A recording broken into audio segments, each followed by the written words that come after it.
My family spent 35 years treating me like an invisible bank account.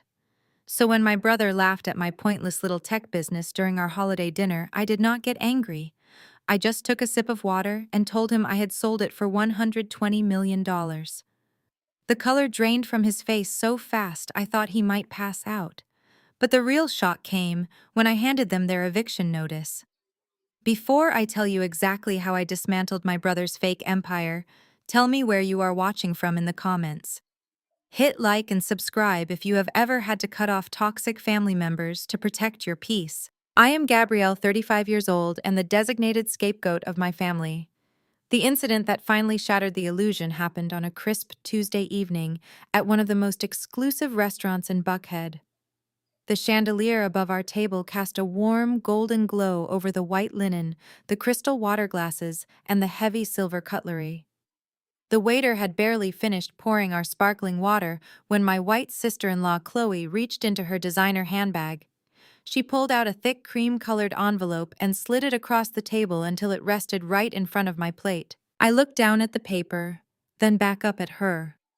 Chloe offered me a smile dripping with patronizing sweetness. Her perfect blonde blowout framed a face that spent more time on Instagram than in reality. Inside the envelope was a catering and floral invoice for her upcoming baby shower. The total at the bottom read $4,000. I stared at the number, letting the sheer audacity of the moment settle in the air between us. Chloe adjusted her diamond rings and leaned forward, speaking to me as if I were a slightly slow child. Since you do not have a real career or a family of your own to spend your money on, Andre and I thought it would be sweet if you sponsored the floral arrangements for the shower. It would really make you feel like part of the baby's journey, especially since you are getting older and might never experience this yourself. I shifted my gaze to my older brother Andre.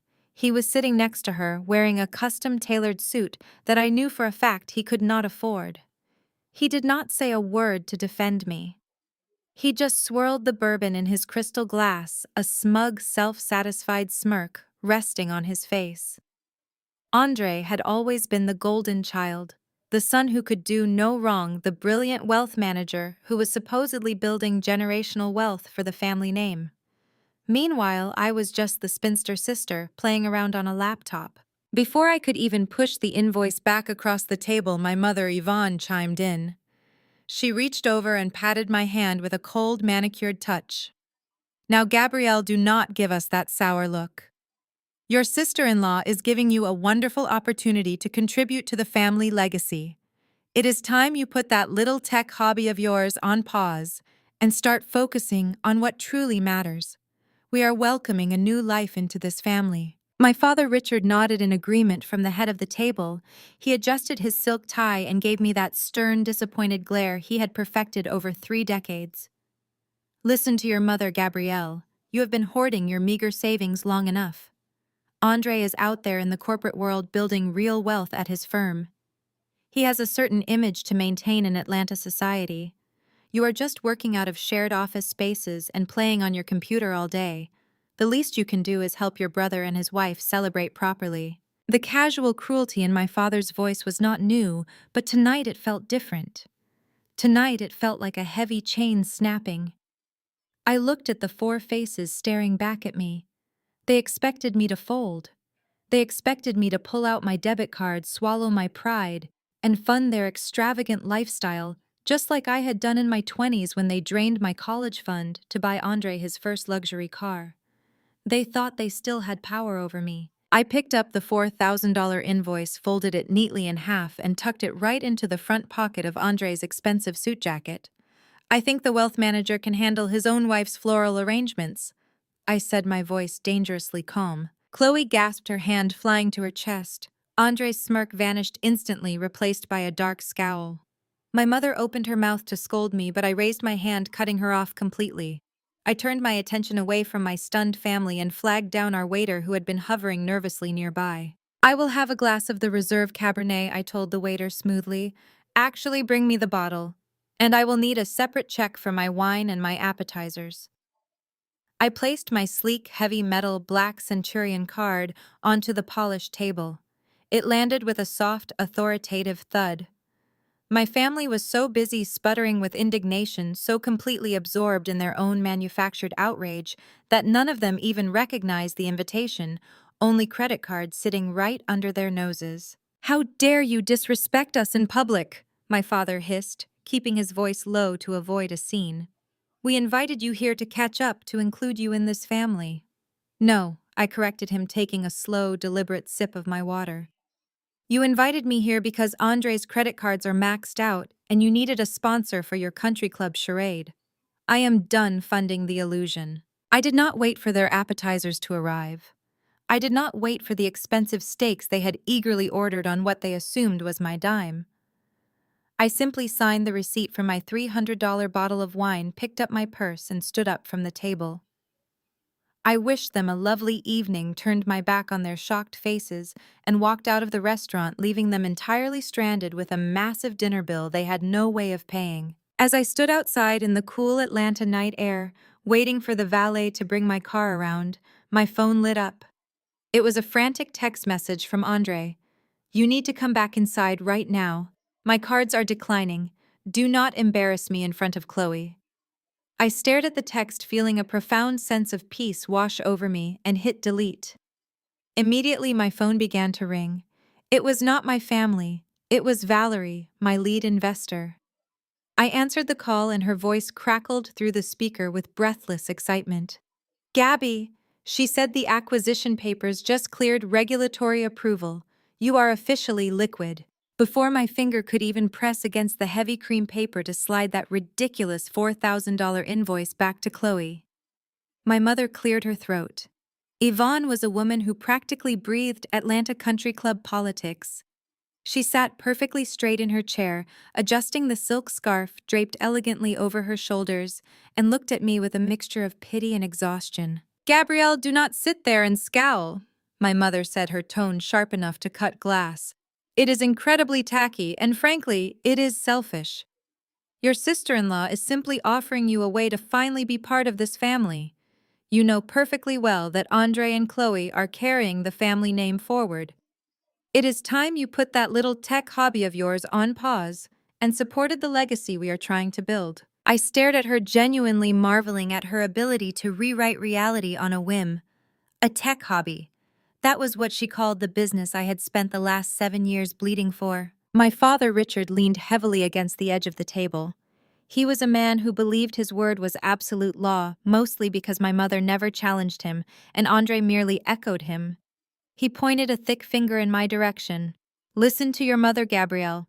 You are 35 years old, completely single, and you are just playing on your laptop in those rented office spaces. You have no real expenses. It is time you used your meager savings to help your brother. Andre is out there building generational wealth at his wealth management firm. He is rubbing shoulders with the elite of this city. You should be proud to help him maintain his image." I felt a cold, familiar knot tighten in my stomach, but I refused to let it show on my face. "Generational wealth," I repeated slowly, letting the words roll around in the air. "That is a fascinating choice of words, Dad, because from where I am sitting, the only wealth Andre is building is built entirely on my back." Andre slammed his crystal glass down onto the table. The ice clinked loudly.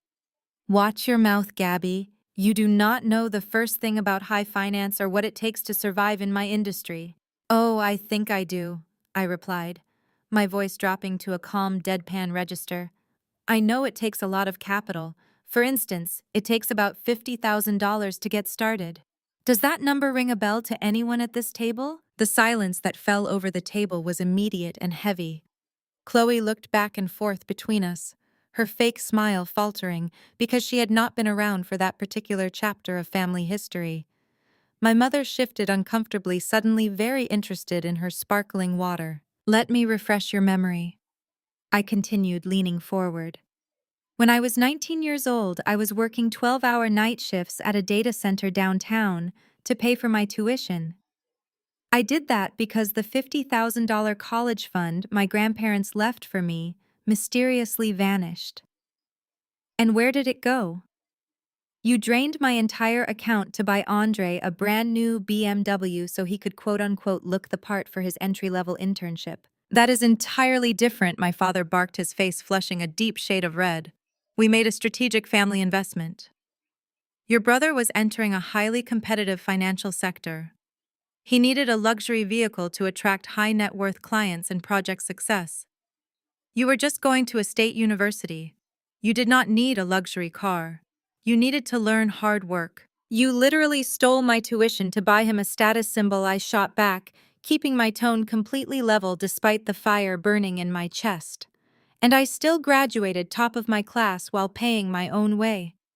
Meanwhile, Andre wrecked that car 6 months later, driving home drunk from a frat party, and you two remortgaged the house to pay for his legal fees so he would not get a record.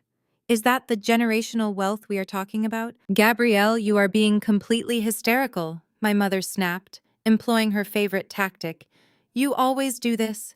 You take innocent family decisions and twist them into these vicious attacks. You need to stop living in the past. We did what was best for the family as a whole.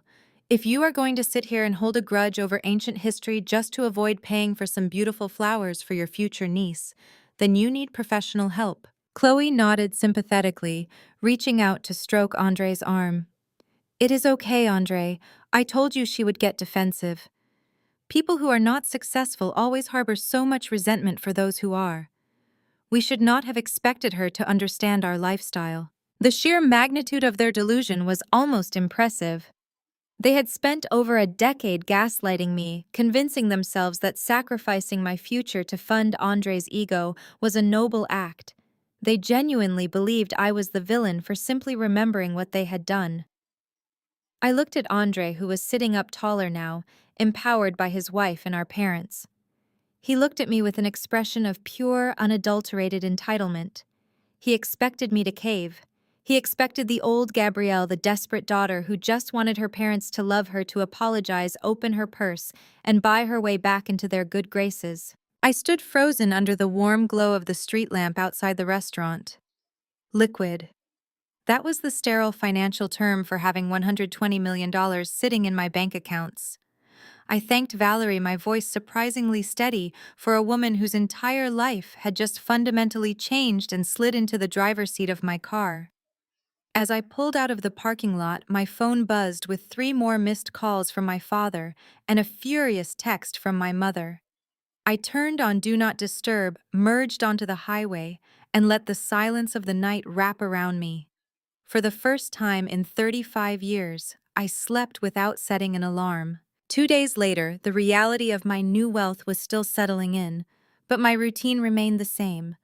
I was sitting in my private corner office at a sleek downtown Atlanta co-working space.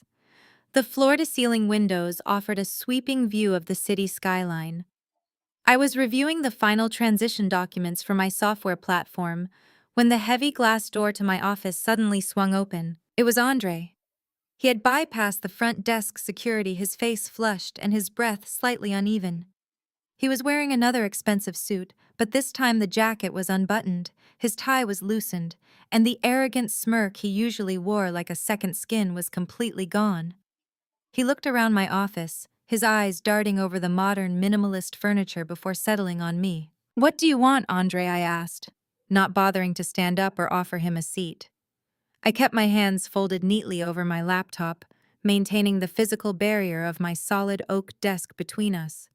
He let out a forced, breathy laugh and ran a hand over his neatly trimmed beard. "Gabby, come on! Are you still mad about the other night at the restaurant? You know how Mom and Dad get. They were just stressed. I am sorry about how that went down. I really am." I watched him closely. Andre had not apologized to me since we were children. This was not remorse. This was desperation. I did not say a word. I just let the silence stretch until he could no longer stand it. He paced to the window and looked out at the traffic below. "Look, the truth is, I need a quick favor. Just a temporary thing between family. I am closing a massive commercial real estate deal next quarter, but I have some liquidity tied up in international crypto markets right now. It is a perfectly normal wealth management strategy, but it means my immediate cash flow is a little restricted. I need you to co-sign a short-term business loan for me, $200,000. It will be paid off in 6 months. I just need your signature to push the approval through since my debt-to-income ratio is temporarily skewed. I leaned back in my ergonomic chair. The sheer audacity of the request was breathtaking. He wanted me to put my name on a $200,000 debt because his own credit was completely shot. Let me make sure I understand this, I said smoothly. The brilliant wealth manager, the golden child building our generational legacy, wants his spinster sister to guarantee a loan because he is secretly broke. I am not broke, he snapped, his voice cracking slightly. I told you my assets are just tied up. It is a cash flow issue. You would not understand how high-level finance works. No, I suppose I would not, I replied, but I do understand math, and I remember the last time the family made a high-level financial investment in your future. It was 15 years ago. Mom and Dad drained $50,000 from their retirement savings, the money that was supposed to be my college fund, to fund your first startup idea. A startup that mysteriously vanished after you spent 6 months partying in Miami. I worked night shifts at a server farm to pay my tuition.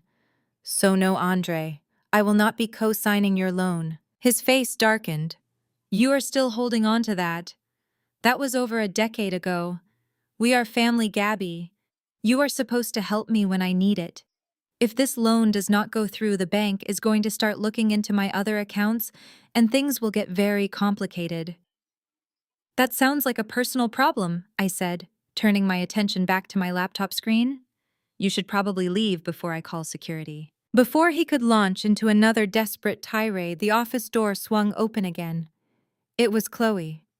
She was holding a cardboard tray with 2 massive iced lattes, looking completely out of place in the sleek corporate environment.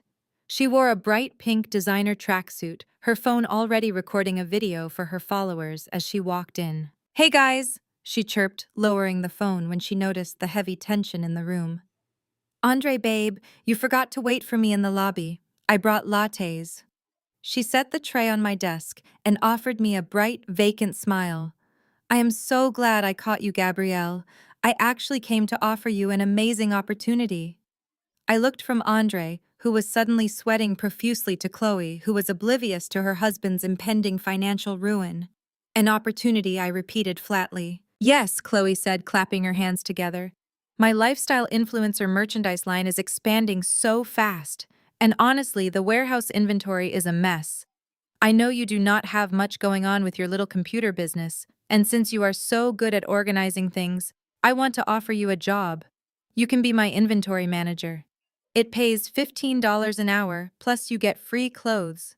It will be great for you to finally have a steady income." I stared at her, absorbing the staggering irony of the moment. She was offering me a minimum wage job to organize cheap imported t-shirts, completely unaware that I was currently worth more than her entire wealthy family combined.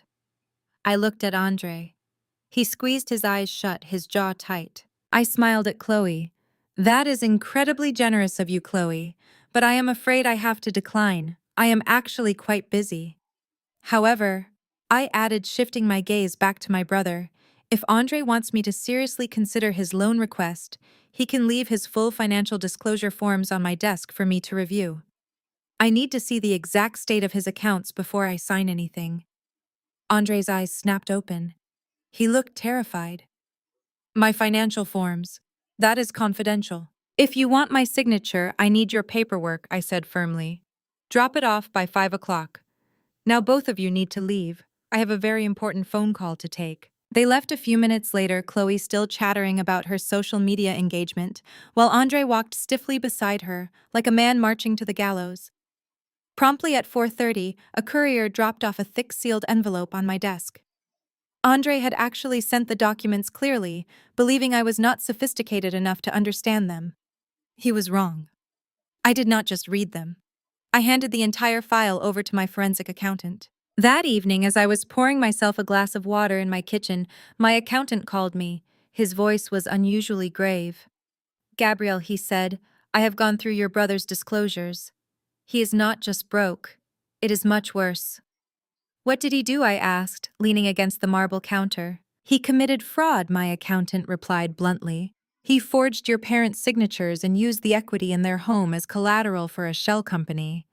He has been draining the funds to pay off his personal debts."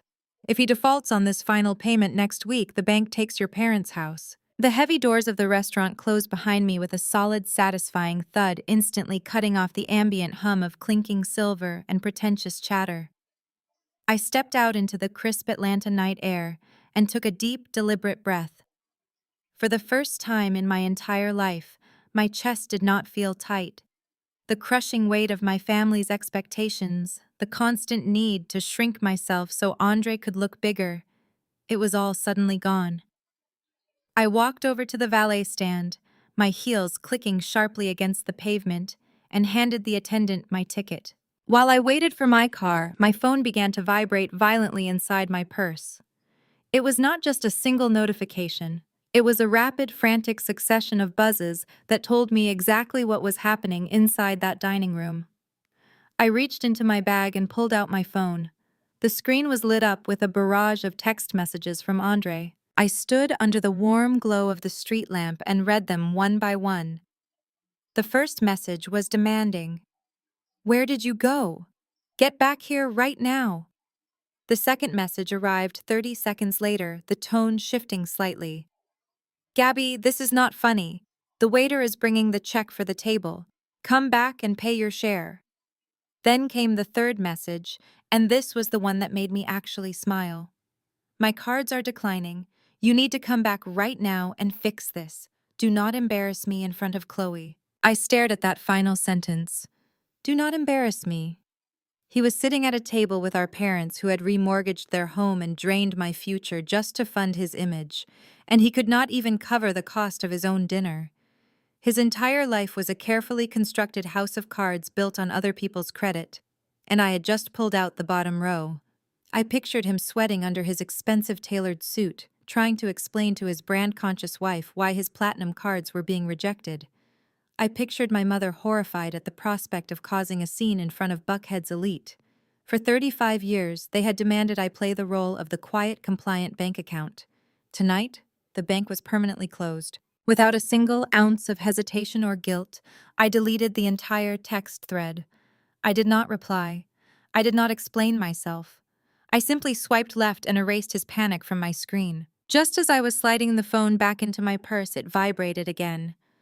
This time it was an incoming call. For a split second, I assumed it was my father ready to scream at me through the receiver about family loyalty and respect. But when I glanced at the caller ID, my breath caught in my throat. It was not my father.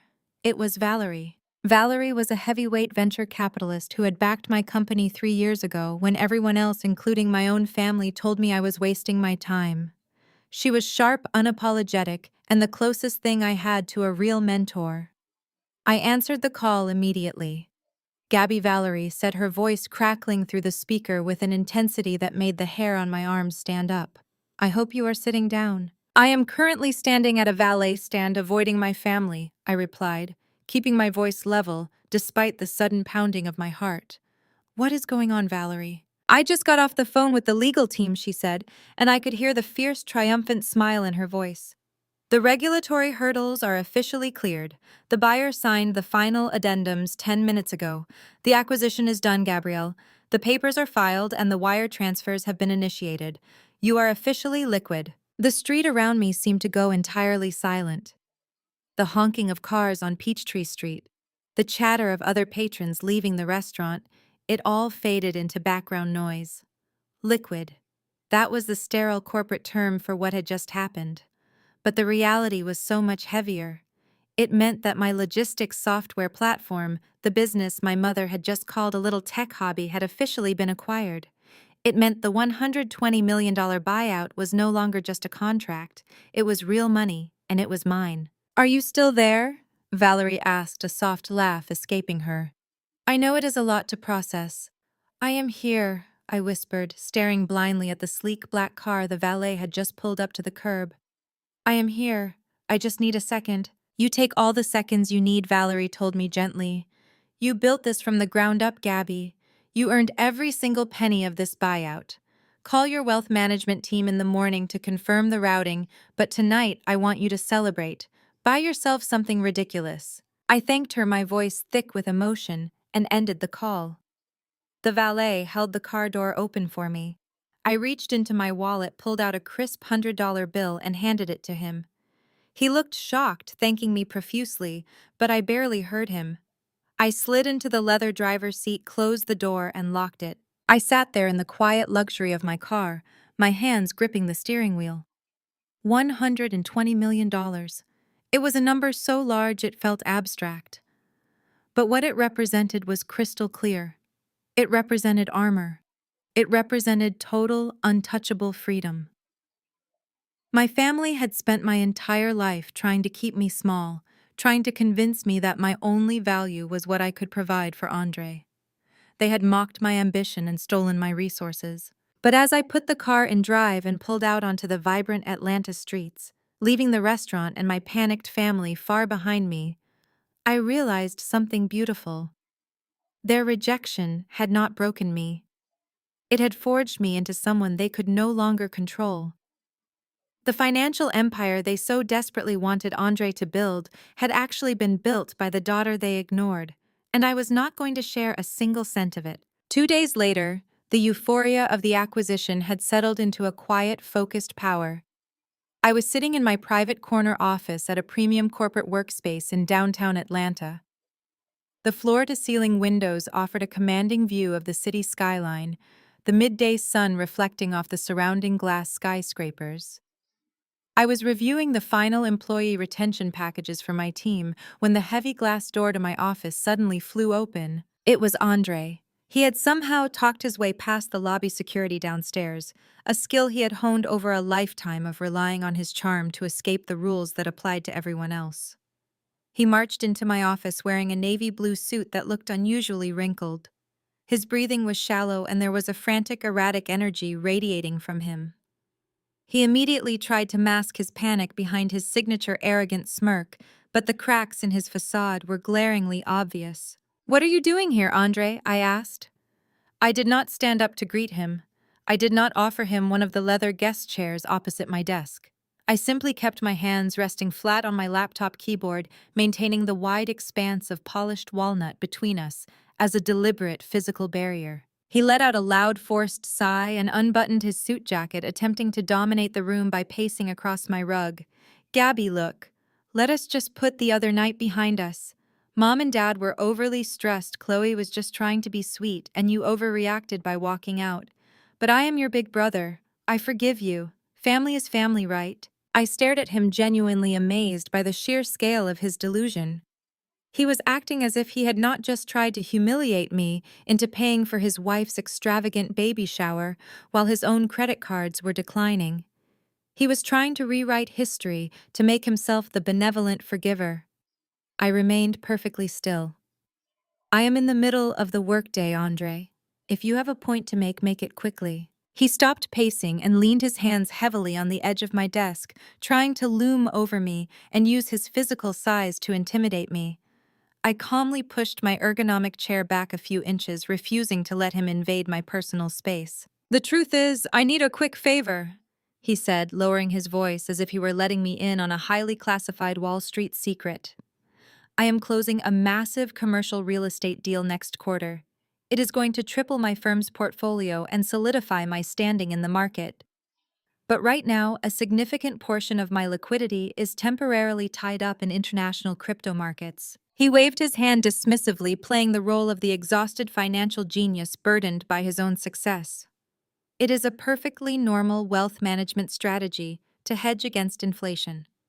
You probably do not follow the markets closely enough to understand the mechanics of it, but it means my immediate cash flow is restricted for the next 30 days. I need you to co-sign a short-term business loan for me. $200,000. It will be paid off in 6 months tops." $200,000, I repeated, keeping my voice entirely devoid of emotion. "Yes." He nodded quickly, his eyes darting around the room before locking back onto mine. "It is basically a formality. The bank just needs a secondary signature to push the approval through, since my debt-to-income ratio is temporarily skewed by the crypto lockup. It is completely safe. You will not have to pay a single dime out of pocket. I am doing you a favor, honestly. It will boost your credit score to be associated with a corporate account of this size." I looked at the faint sheen of sweat forming along his hairline. He was a drowning man trying to convince the lifeguard that he was just practicing his backstroke. He wanted me to put my name, my immaculate credit score, and my hard-earned financial stability on the line for a $200,000 debt because his own financial life was in an absolute freefall. I thought about the frantic text messages he had sent me from the restaurant. I thought about the leased luxury car Chloe drove, the designer clothes they constantly flaunted, and the exclusive country club memberships they bragged about at every family gathering. It was all a carefully constructed theater production. He was bleeding money to maintain an image he could not afford, and now the bill had come due.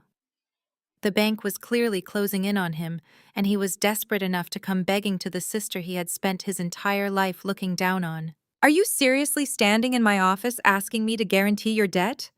I asked, my tone dangerously quiet. "You came to my workspace uninvited to ask for $200,000 after you sat at a table 2 nights ago and let Dad call my career a pointless hobby." He rolled his eyes, standing up straight again, and running a hand nervously through his hair. "Do not be so sensitive, Gabby. Dad is from a different generation. He just wants to see you settle down with a husband. This is business. This is about building generational wealth.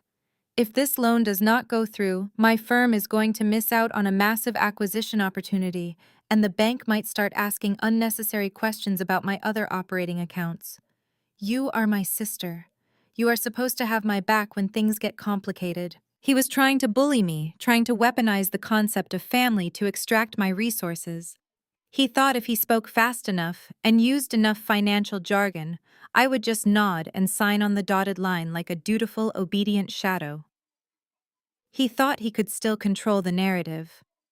But the dynamic in the room had permanently shifted, and he was too blinded by his own panic to notice that he was no longer talking to the family scapegoat. Andre's chest heaved as he stared at me, his eyes frantically searching my face for the familiar submission he had relied on his entire life. When he found nothing but cold, unyielding boundaries, his entire strategy shifted. The aggressive bully vanished, replaced instantly by the wounded martyr. "I cannot believe you are being this vindictive," he said, his voice taking on a pathetic, pleading quality. "I came to you because you are my sister. Family is supposed to be a safety net. Do you have any idea what will happen to Mom and Dad if my firm takes a public hit? You know how much our parents value our reputation in Atlanta. If I lose this deal, the fallout will humiliate them. Do you want to be the reason Mom ends up in the hospital with a stress-induced heart condition? Do you want to destroy our family over a petty childhood grudge?" I did not blink. I leaned forward, resting my elbows on the polished wood of my desk. "Do not try to weaponize Mom's health to cover your gross financial negligence, Andre. Her blood pressure is high because she lives in a constant state of anxiety, trying to maintain a lifestyle she cannot afford, just to impress women at her sorority alumni chapter who do not even like her. And my refusal to fund your fraud is not a childhood grudge. It is a boundary." He threw his hands up in the air, pacing frantically again, his leather shoes squeaking against the hardwood floor. "Fraud. It is a temporary liquidity issue. Why are you using words like fraud? I am a wealth manager. I know what I'm doing. I have always championed you, Gabby. When you started this little software project, I was the one who told Dad to back off and give you a chance to figure things out. I supported you when nobody else did." A sharp, humorless laugh escaped my throat before I could stop it. The sheer revisionist history of his statement was staggering. "You supported me." I repeated the words, tasting like ash in my mouth. "That is a fascinating narrative. Let us talk about your support. Let us talk about how you championed my ambitions. Do you mean the way you supported me when I was 19? Like the $50,000 Mom and Dad drained from their retirement savings for your brilliant startup idea in your 20s? Andre stopped pacing. He swallowed hard, his Adam's apple bobbing nervously. "That was different. That was seed capital for an influencer marketing agency. It was a learning experience. It was a 6-month vacation in Miami." I shot back, my voice slicing through the quiet office like a scalpel. "You took $50,000 of our parents' hard-earned money, rented a penthouse in South Beach, and bought VIP tables at nightclubs under the guise of networking. You produced zero revenue. You had no business plan. And while you were popping bottles on the family dime, I was working 12-hour night shifts at a server farm just so I could afford my community college credits. He tried to look away, but my voice pinned him to the spot. I was resetting routers at 3 in the morning, sleeping in my car between shifts. And whenever I called home, Mom would complain that my menial job was an embarrassment to the family name, while Dad praised your entrepreneurial spirit. You destroyed my college fund to buy fake friends in Florida. So no, Andre. I do not owe you a safety net. You already burned mine to the ground. His face flushed a deep, ugly red. The carefully crafted mask of the successful Atlanta businessman completely dissolved, revealing the desperate cornered boy underneath. I was 22 years old, he shouted, his voice cracking. I made a mistake.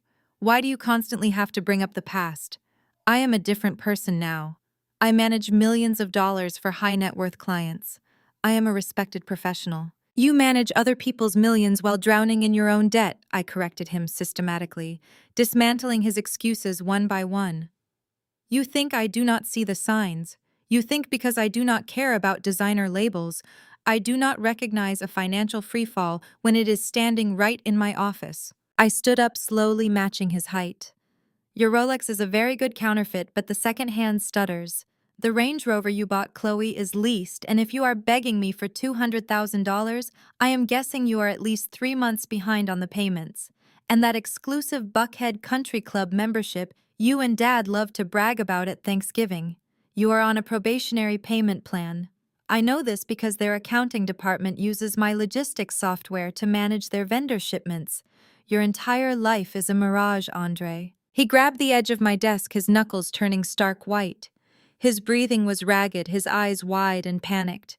The mention of his counterfeit watch and his failing country club status had completely shattered his ego.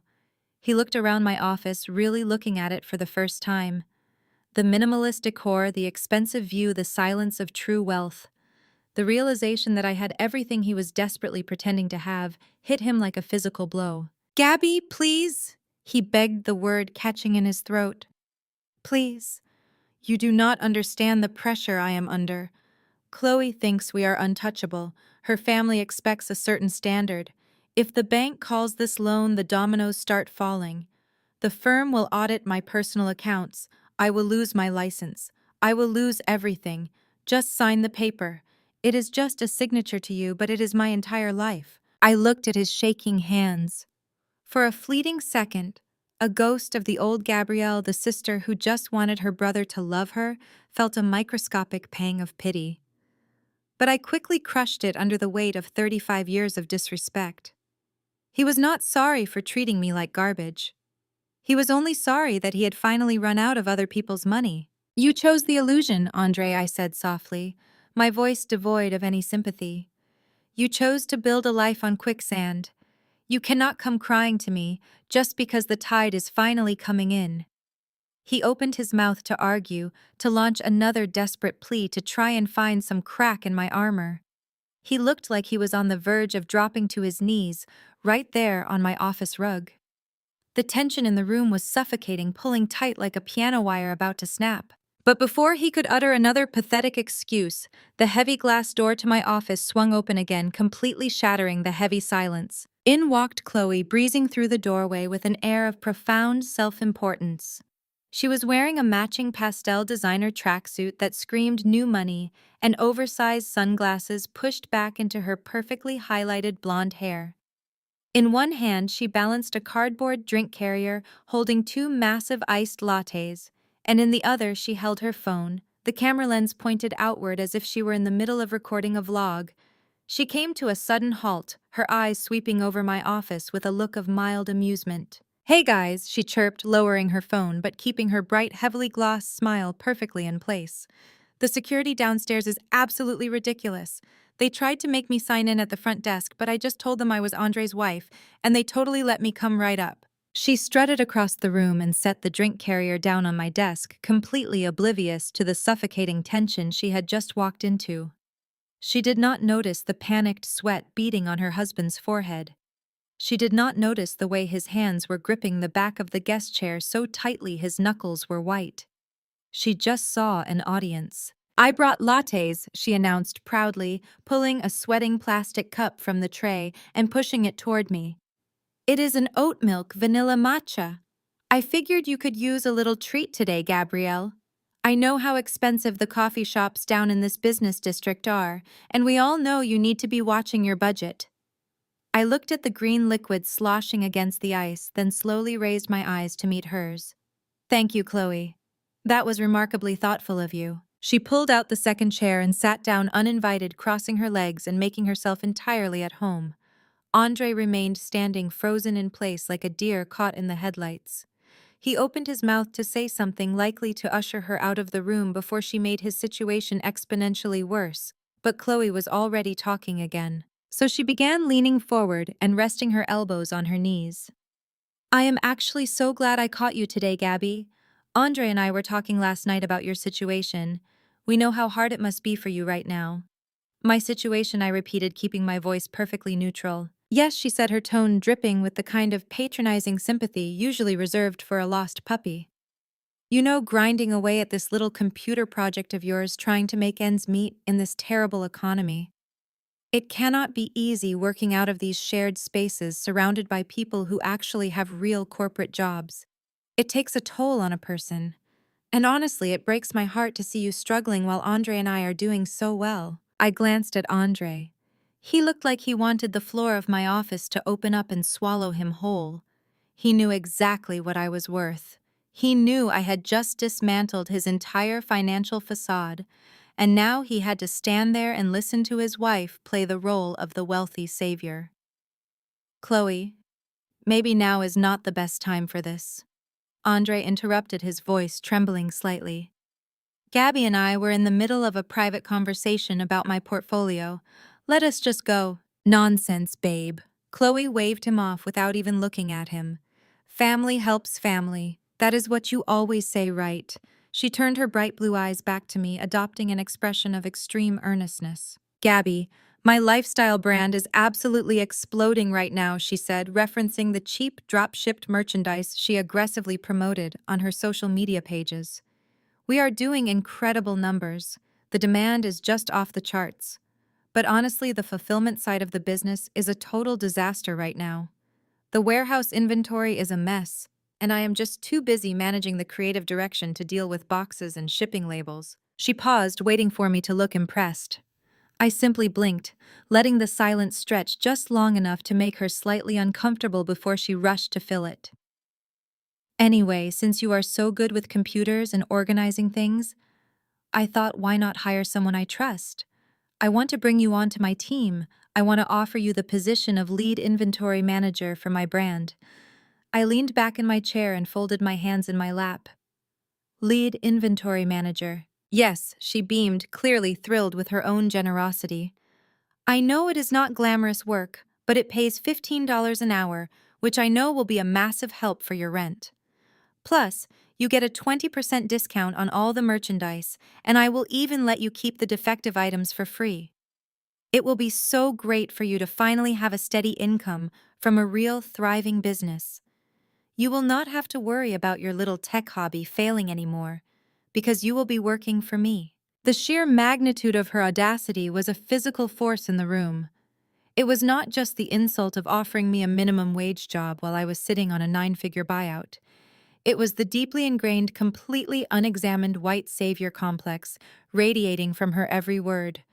She truly believed she was descending from her pedestal of borrowed wealth to rescue the poor, struggling black sister-in-law. She was giving herself a gold star for her charity, completely blind to the reality that her own husband was currently begging me for a massive bailout just to keep her in those designer tracksuits. I looked at Andre again. He was staring at the wall, his jaw tight, his face pale and shining with cold sweat. He knew if he spoke, I would expose him right in front of her. He was entirely at my mercy. I decided to play along. I wanted to see exactly how deep this hole went before I handed them the shovels. That is an incredibly generous offer, Chloe, I said smoothly, picking up the iced matcha and taking a slow sip. It sounds like your company is experiencing massive growth. How many units are you moving a month to require a dedicated inventory manager? Oh, it is crazy, she laughed, tossing her hair over her shoulder. We moved almost 400 units last month alone. The logistics are just a nightmare. 400 units. I had to bite the inside of my cheek to stop myself from laughing out loud. My logistics platform processed millions of units a day for global retail brands. 400 units a month meant she was making less than a junior barista at a local coffee shop. Her thriving lifestyle brand was hemorrhaging money, and she was too financially illiterate to realize it. I see, I said thoughtfully. Well, handling 400 units is certainly a complex operation. It is very kind of you to think of me for such a critical role. I know Andre is always looking for ways to support the family. In fact, he was just telling me about some of his own financial maneuvers before you walked in. Chloe looked up at her husband, her eyes shining with adoration. Oh, I know.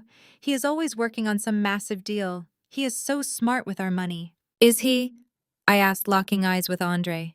Because he was just explaining to me that his liquidity is temporarily tied up in international crypto markets. He was actually asking me to review some of his financial documents today. It seems he needs a little help of his own. Chloe looked confused. Help? What kind of help? Andre is a wealth manager, Gabby. He does not need your help with his finances. Andre let out a strangled cough.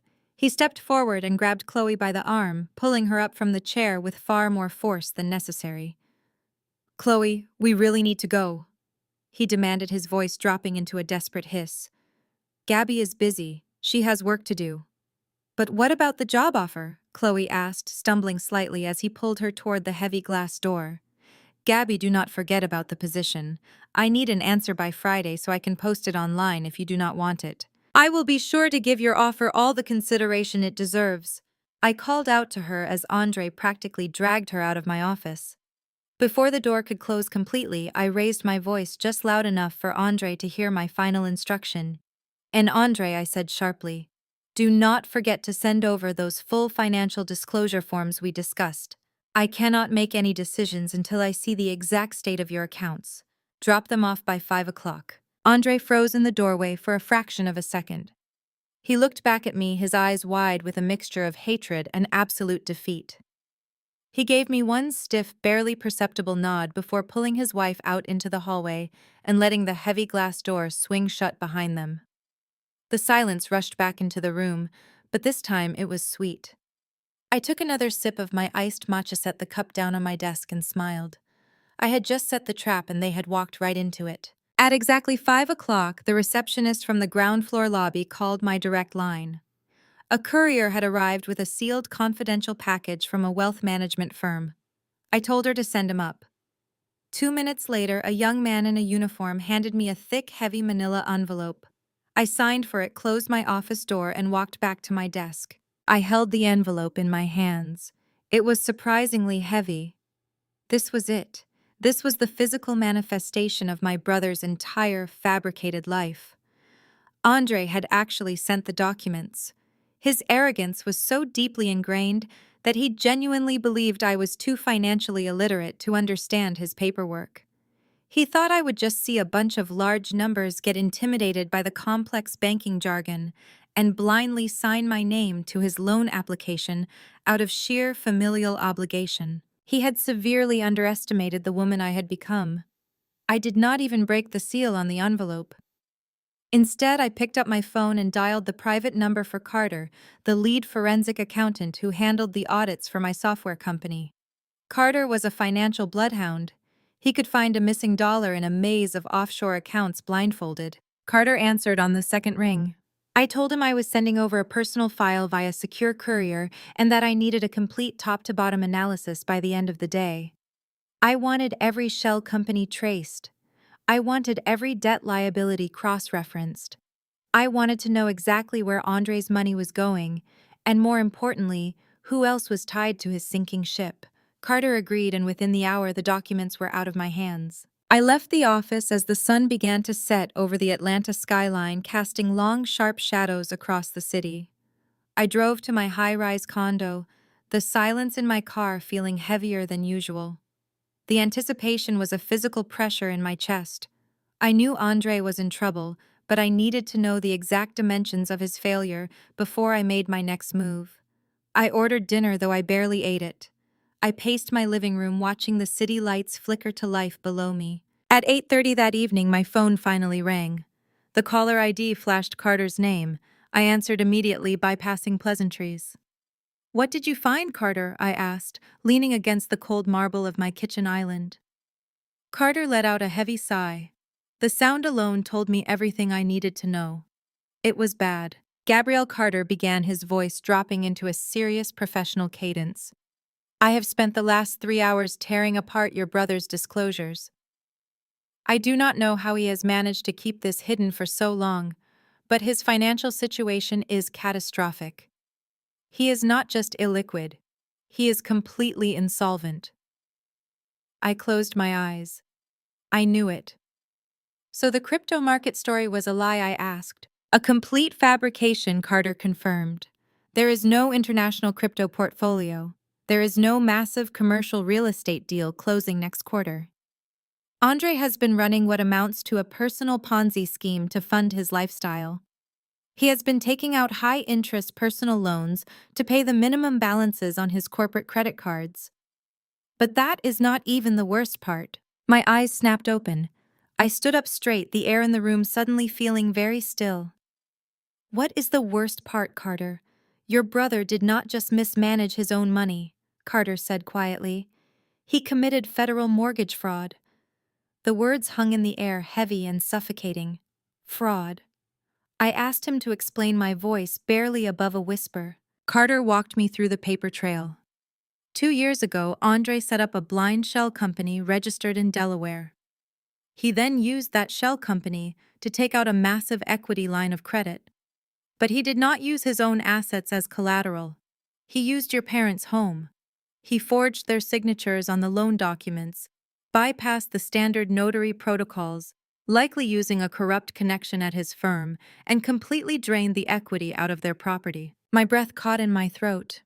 My parents' house. The sprawling brick colonial in the affluent suburbs that they had spent 30 years paying off.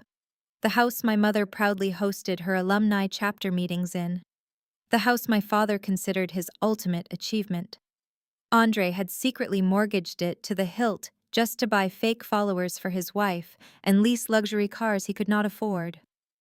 "How much did he take?" I asked, my knuckles turning white as I gripped the edge of the counter. $800,000, Carter replied bluntly. "And he has blown through all of it. He has missed the last 4 payments on the equity line. That $200,000 business loan he was begging you to co-sign today. That was not for an investment. That was a desperate attempt to cover the arrears on the forged mortgage before the bank noticed." I stared blankly at the wall, the sheer magnitude of Andre's betrayal washing over me. Our parents had handed him everything. They had drained my college fund for him. They had alienated me for him.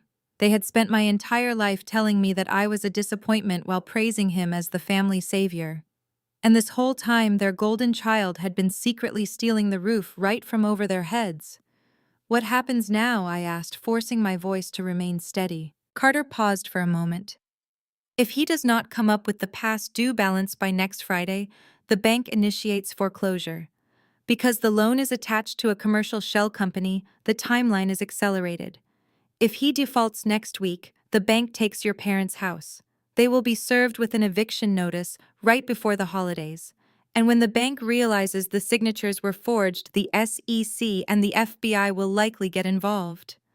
Your brother is looking at serious federal prison time." I thanked Carter for his meticulous work, instructed him to send me the full digitized report, and ended the call. I stood alone in the quiet luxury of my kitchen. The irony was so sharp, it almost physically hurt. My parents had spent my entire life treating me like an outcast, entirely convinced that Andre was their ultimate success story. They had watched him mock me, belittle me, and try to exploit me, and they had clapped for him while he did it. Now their beloved son was about to leave them homeless. They were about to lose everything they valued: their country club status, their flawless reputation, their precious home, all because of the boy they refused to hold accountable. I walked over to the floor-to-ceiling windows and looked out at the glittering city. A cold, calculating calm settled over me. Andre had dug his own grave, and he had thrown our parents into it.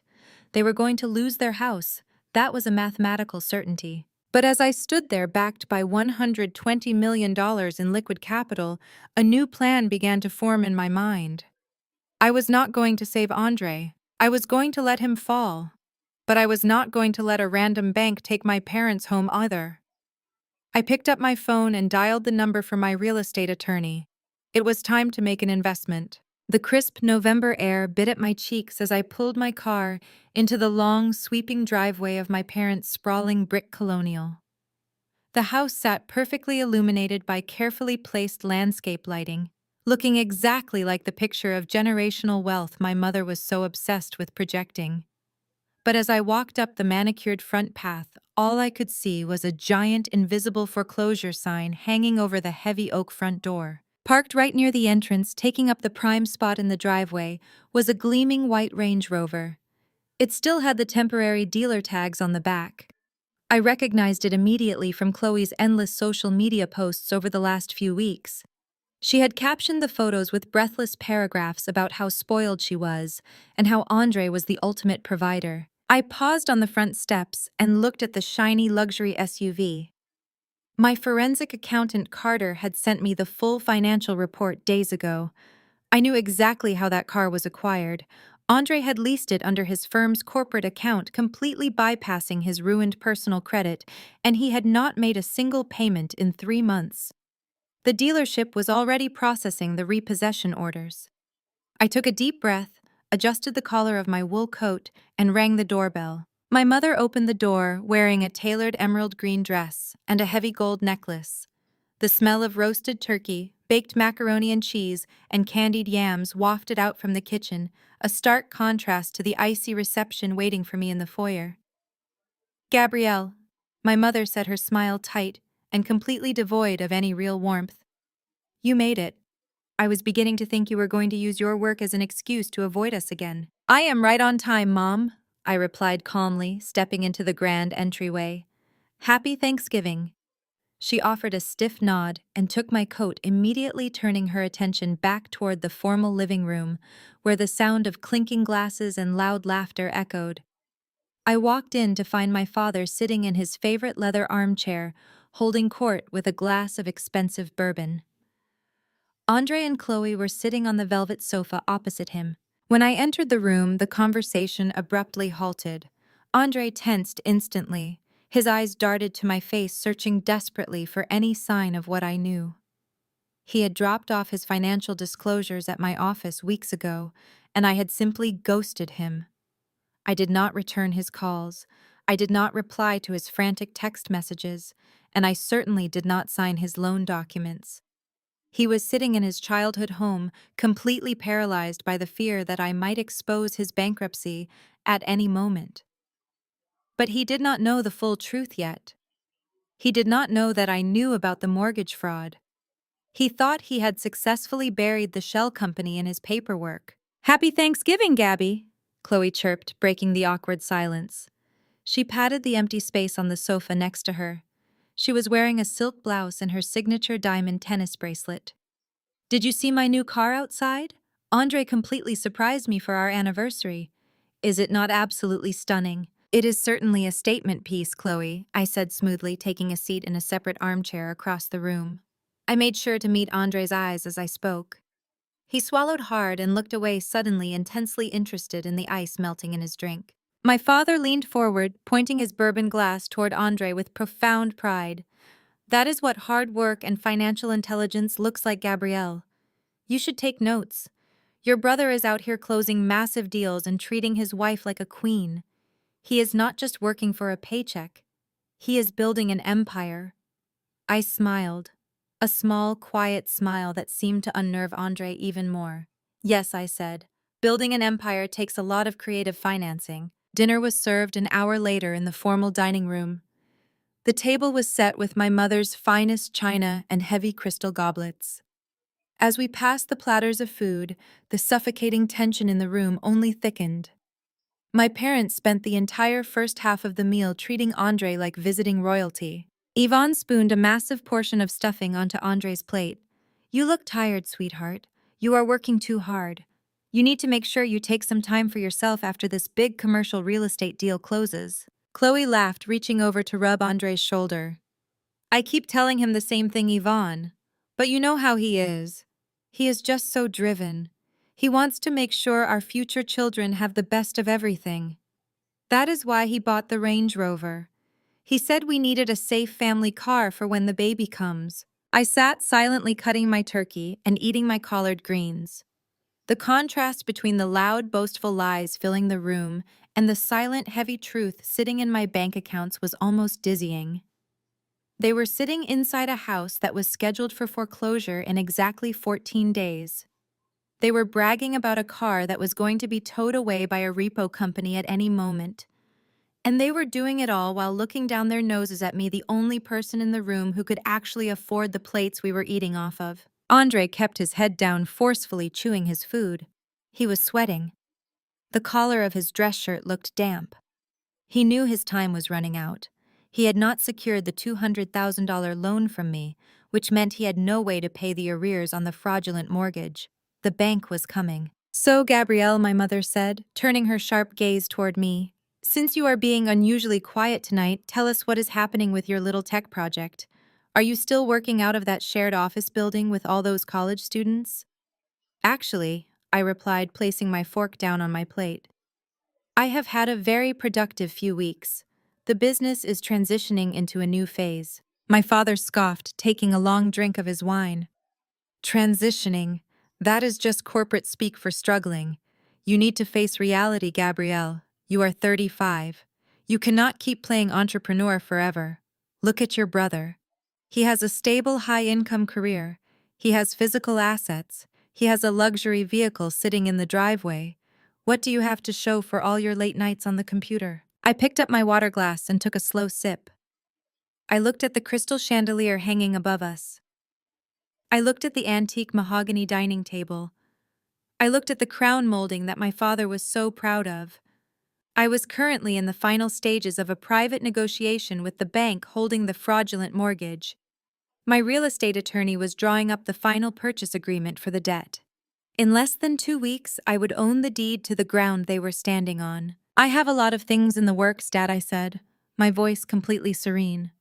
You would be surprised at the kind of assets I am acquiring lately. Andre dropped his fork. It clattered loudly against his china plate. He grabbed his napkin and wiped his forehead, his breathing suddenly shallow. Excuse me, he muttered, pushing his chair back violently. I need to use the restroom. He practically sprinted out of the dining room.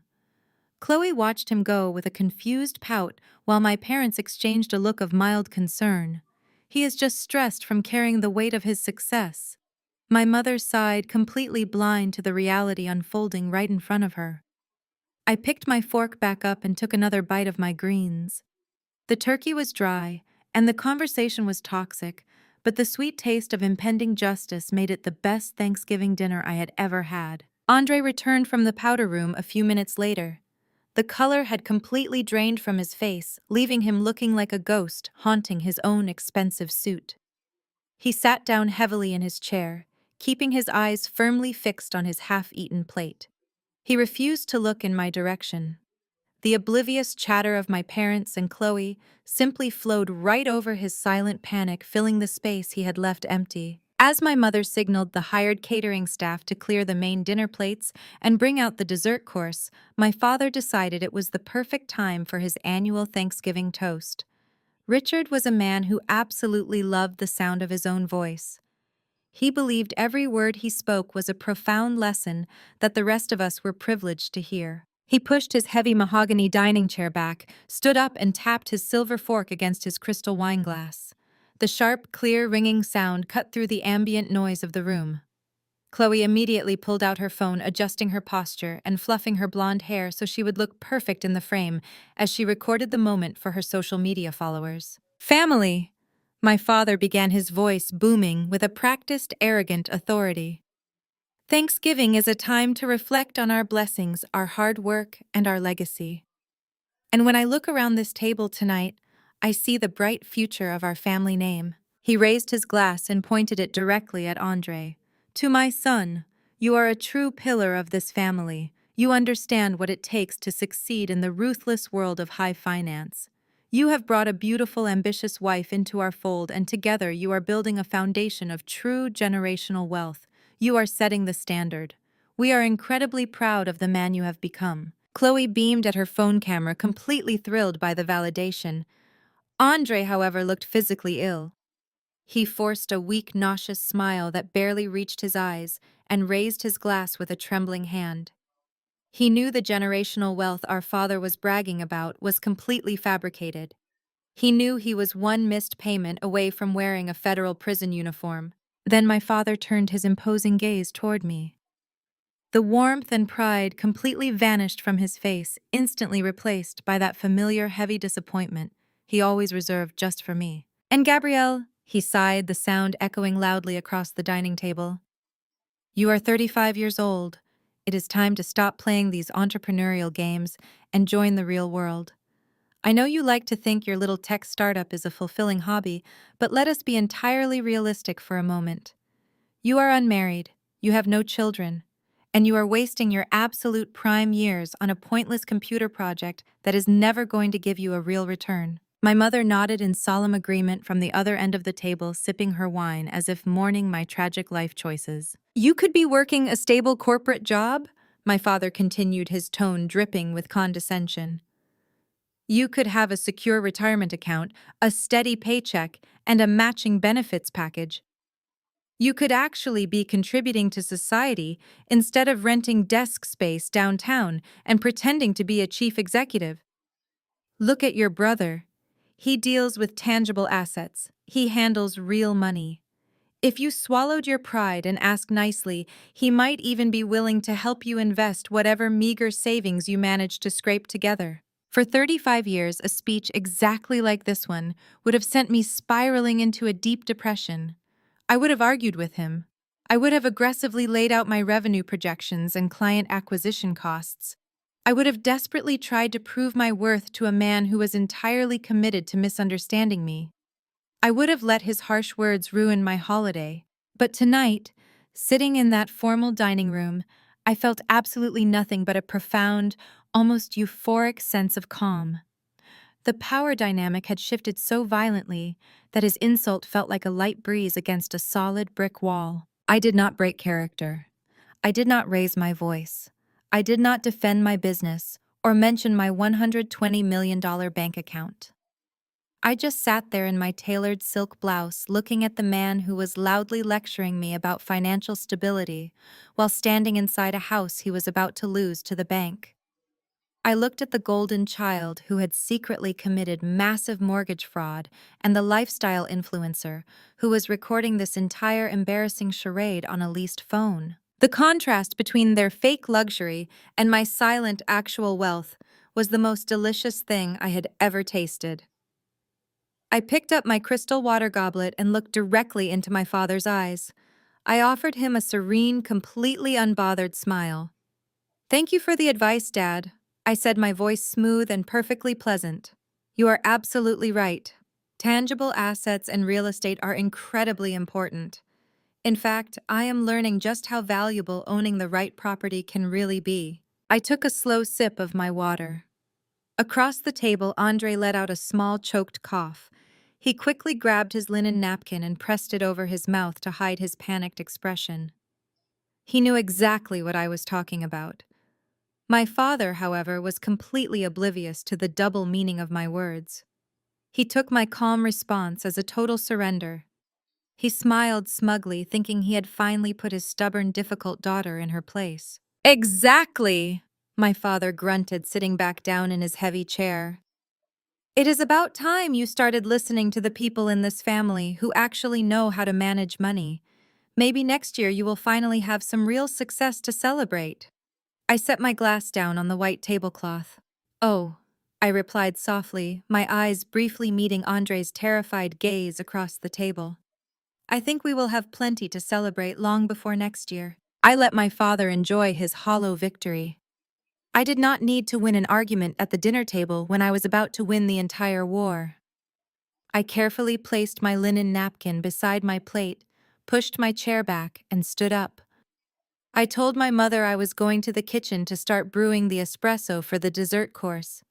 She waved me off without looking away from Andre, who was still staring blankly at the wall, completely paralyzed by my previous comment. The kitchen of my parents' house was a massive, sprawling space covered in pristine white marble and stainless steel appliances. It was designed for a chef, but my mother mostly used it as a staging area for expensive catering companies. I walked over to the large center island, pulled my laptop out of my leather tote bag, and opened it. I had known Chloe would try something tonight. She was predictable, driven entirely by vanity and a desperate need to maintain her fake internet lifestyle. After she had strutted into my office offering me a minimum wage job, I had my team run a quiet background check on her limited liability company. The results were hilarious. Her thriving lifestyle brand was actually drowning in debt. Her overseas suppliers had cut her off for non-payment, and her last two product launches had been delayed by months because her merchandise was stuck in cheap low-tier customs holds. She needed high-quality, reliable manufacturing contacts, and she needed them immediately, or her entire brand was going to fold before the new year. I pulled up a specific document on my screen.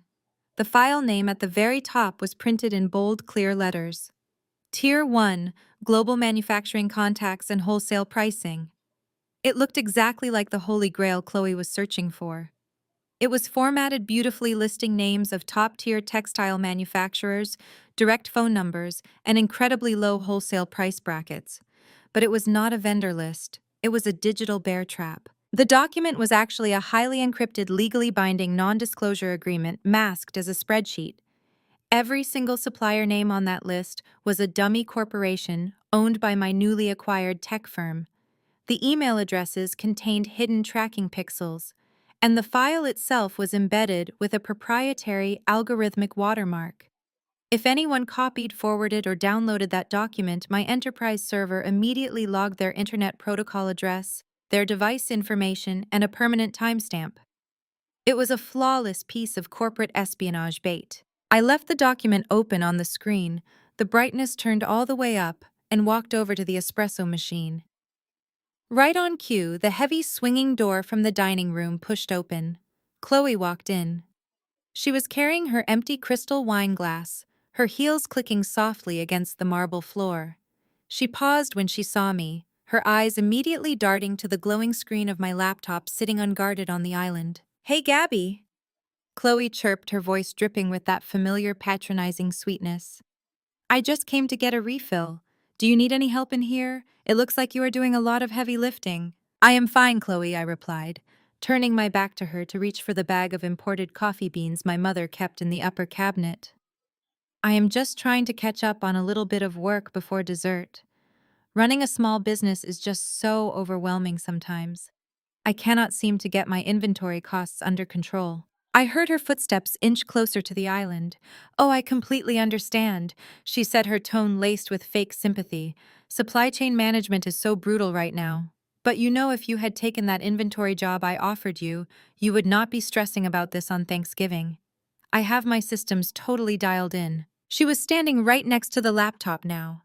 I could see her reflection in the dark, polished glass of the double ovens. She was staring directly at the screen.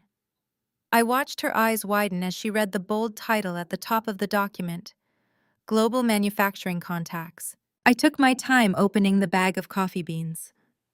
"You are so lucky, Chloe," I said, keeping my voice sounding completely defeated. "I just cannot seem to find reliable suppliers who do not overcharge me.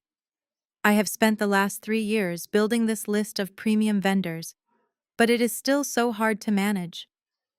I poured the beans into the grinder and pressed the button. The loud, harsh grinding noise immediately filled the kitchen, completely drowning out any other sound in the room. Through the oven glass reflection, I watched Chloe make her move. She looked over her shoulder to make sure my back was still turned. Then she reached across the island and tapped the trackpad on my laptop to keep the screen from going to sleep. She pulled her smartphone out of the pocket of her silk trousers. She did not take a picture. She was smarter than that, or at least she thought she was. She quickly opened a new browser tab, navigated to her own email account, and attached the open document. She hit send, transferring my proprietary file directly to her business email. Then, moving with practiced speed, she closed the tab, opened my sent folder, and permanently deleted the outgoing message, so there would be no visible trace of the transfer on my end. It took her less than 30 seconds. The coffee grinder spun to a halt. The sudden silence rushed back into the kitchen. I turned around holding the portafilter full of fresh espresso. Chloe was standing exactly where she had been, casually leaning against the marble counter, sipping a glass of water she had just poured. She looked incredibly pleased with herself. There was a bright, triumphant gleam in her eyes, the look of a woman who genuinely believed she had just outsmarted her financially illiterate sister-in-law. "You know, Gabby," Chloe said, setting her glass down and flashing me a brilliant, predatory smile, "you really should not work so hard. You are going to burn yourself out for a business that is not even scaling. You should really consider selling it or just shutting it down." I walked over to the espresso machine and locked the filter into place. "You might be right, Chloe. Sometimes you just have to know when an asset is ready to be transferred." She laughed, completely missing the double meaning. "Exactly. Anyway, I am going to go check on Andre. He looked a little pale during dinner. Do not take too long with the coffee." She turned around and strutted out of the kitchen, her posture radiating pure arrogance. She thought she had just stolen the keys to a manufacturing empire. She thought she had just saved her failing brand and secured her future as a wealthy influencer. I waited until the dining room door swung completely shut. Then I walked over to the island and looked at my laptop screen. The document was exactly as I had left it. I swiped over to my secure server dashboard. A bright green notification box was flashing in the center of the screen. "Unauthorized file transfer detected. Recipient IP logged. Device identified as Chloe Mobile. Exact timestamp recorded. Digital watermark successfully embedded in target device." I smiled, the cold blue light of the screen reflecting in my eyes. She had taken the bait perfectly. Chloe had not just stolen a list of fake vendors. She had just committed documented corporate espionage against a tech firm valued at $120 million. The federal penalties for intellectual property theft at that valuation were devastating. I closed the laptop with a soft, definitive click. My father wanted to talk about tangible assets. Andre wanted to play games with federal mortgages, and Chloe wanted to steal her way to the top. They had all spent the evening treating me like I was the weakest person in the room. But as I arranged the fine china cups on my mother's silver serving tray, I knew the truth. They were not a family of successful elites. They were three criminals sitting in a foreclosed house, and I was holding all the evidence. I carried the heavy silver serving tray back into the formal dining room, the rich, dark aroma of freshly brewed espresso filling the tense air. I set the delicate china cups down on the white tablecloth in front of my family. Chloe was leaning heavily against Andre, her posture completely relaxed, a smug and intensely satisfied smile playing on her lips. She looked at me with a sickeningly sweet expression, entirely convinced she had just secured the future of her failing merchandise brand by stealing what she thought were my proprietary manufacturing contacts.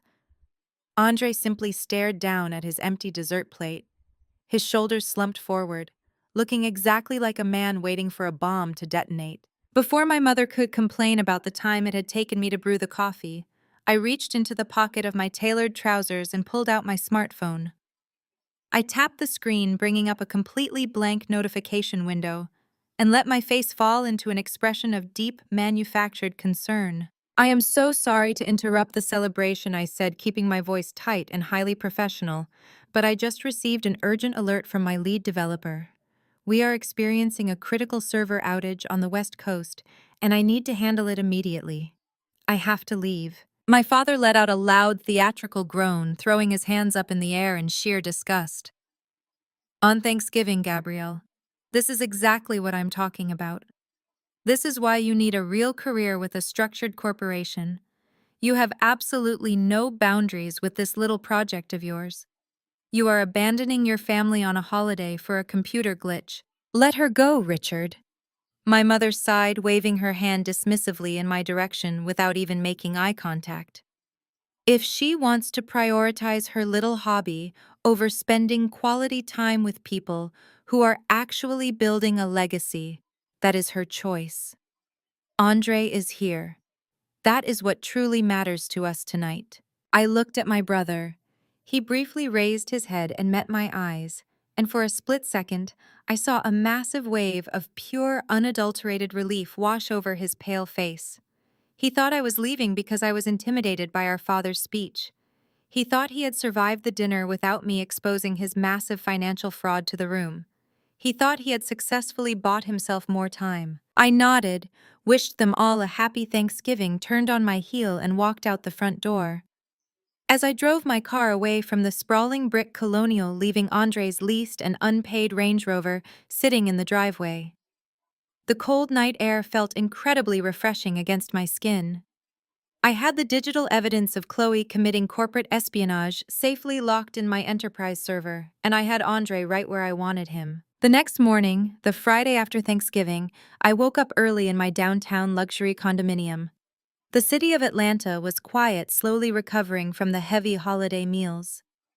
I poured myself a cup of black coffee and walked over to my floor-to-ceiling windows, watching the sun rise over the towering glass skyscrapers. I felt entirely at peace.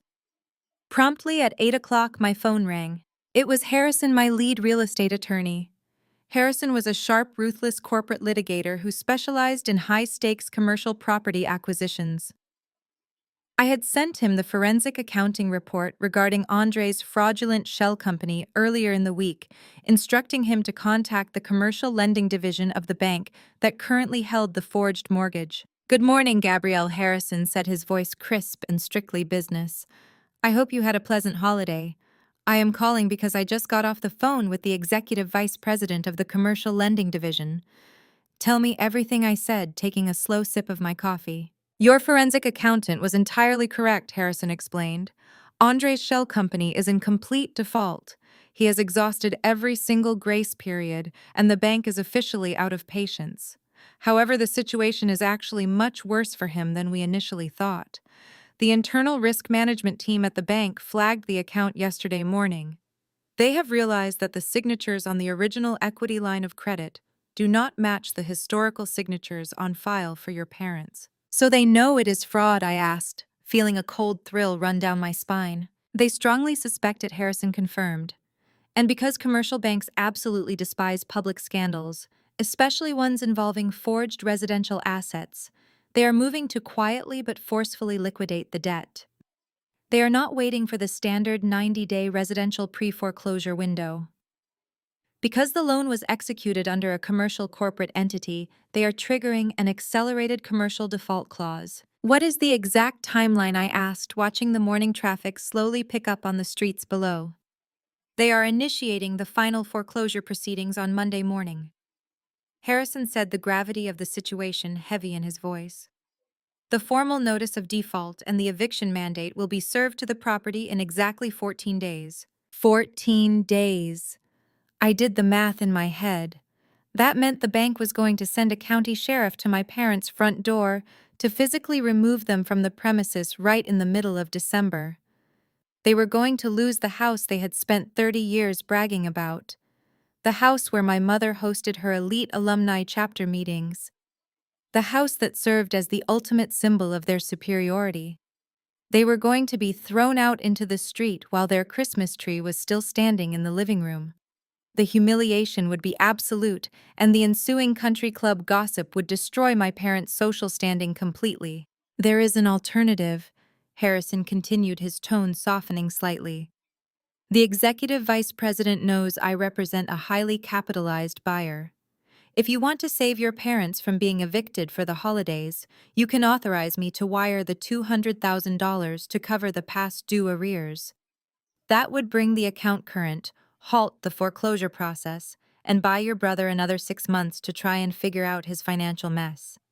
It is an absolute drop in the bucket for your new portfolio, Gabrielle. You could fix this entire situation for them today." I stood in the silence of my apartment, letting the morning light warm my face. I thought about my father standing at the head of the table last night, toasting to Andre's success while loudly mocking my career. I thought about my mother telling me that my business was a pointless hobby that I needed to abandon.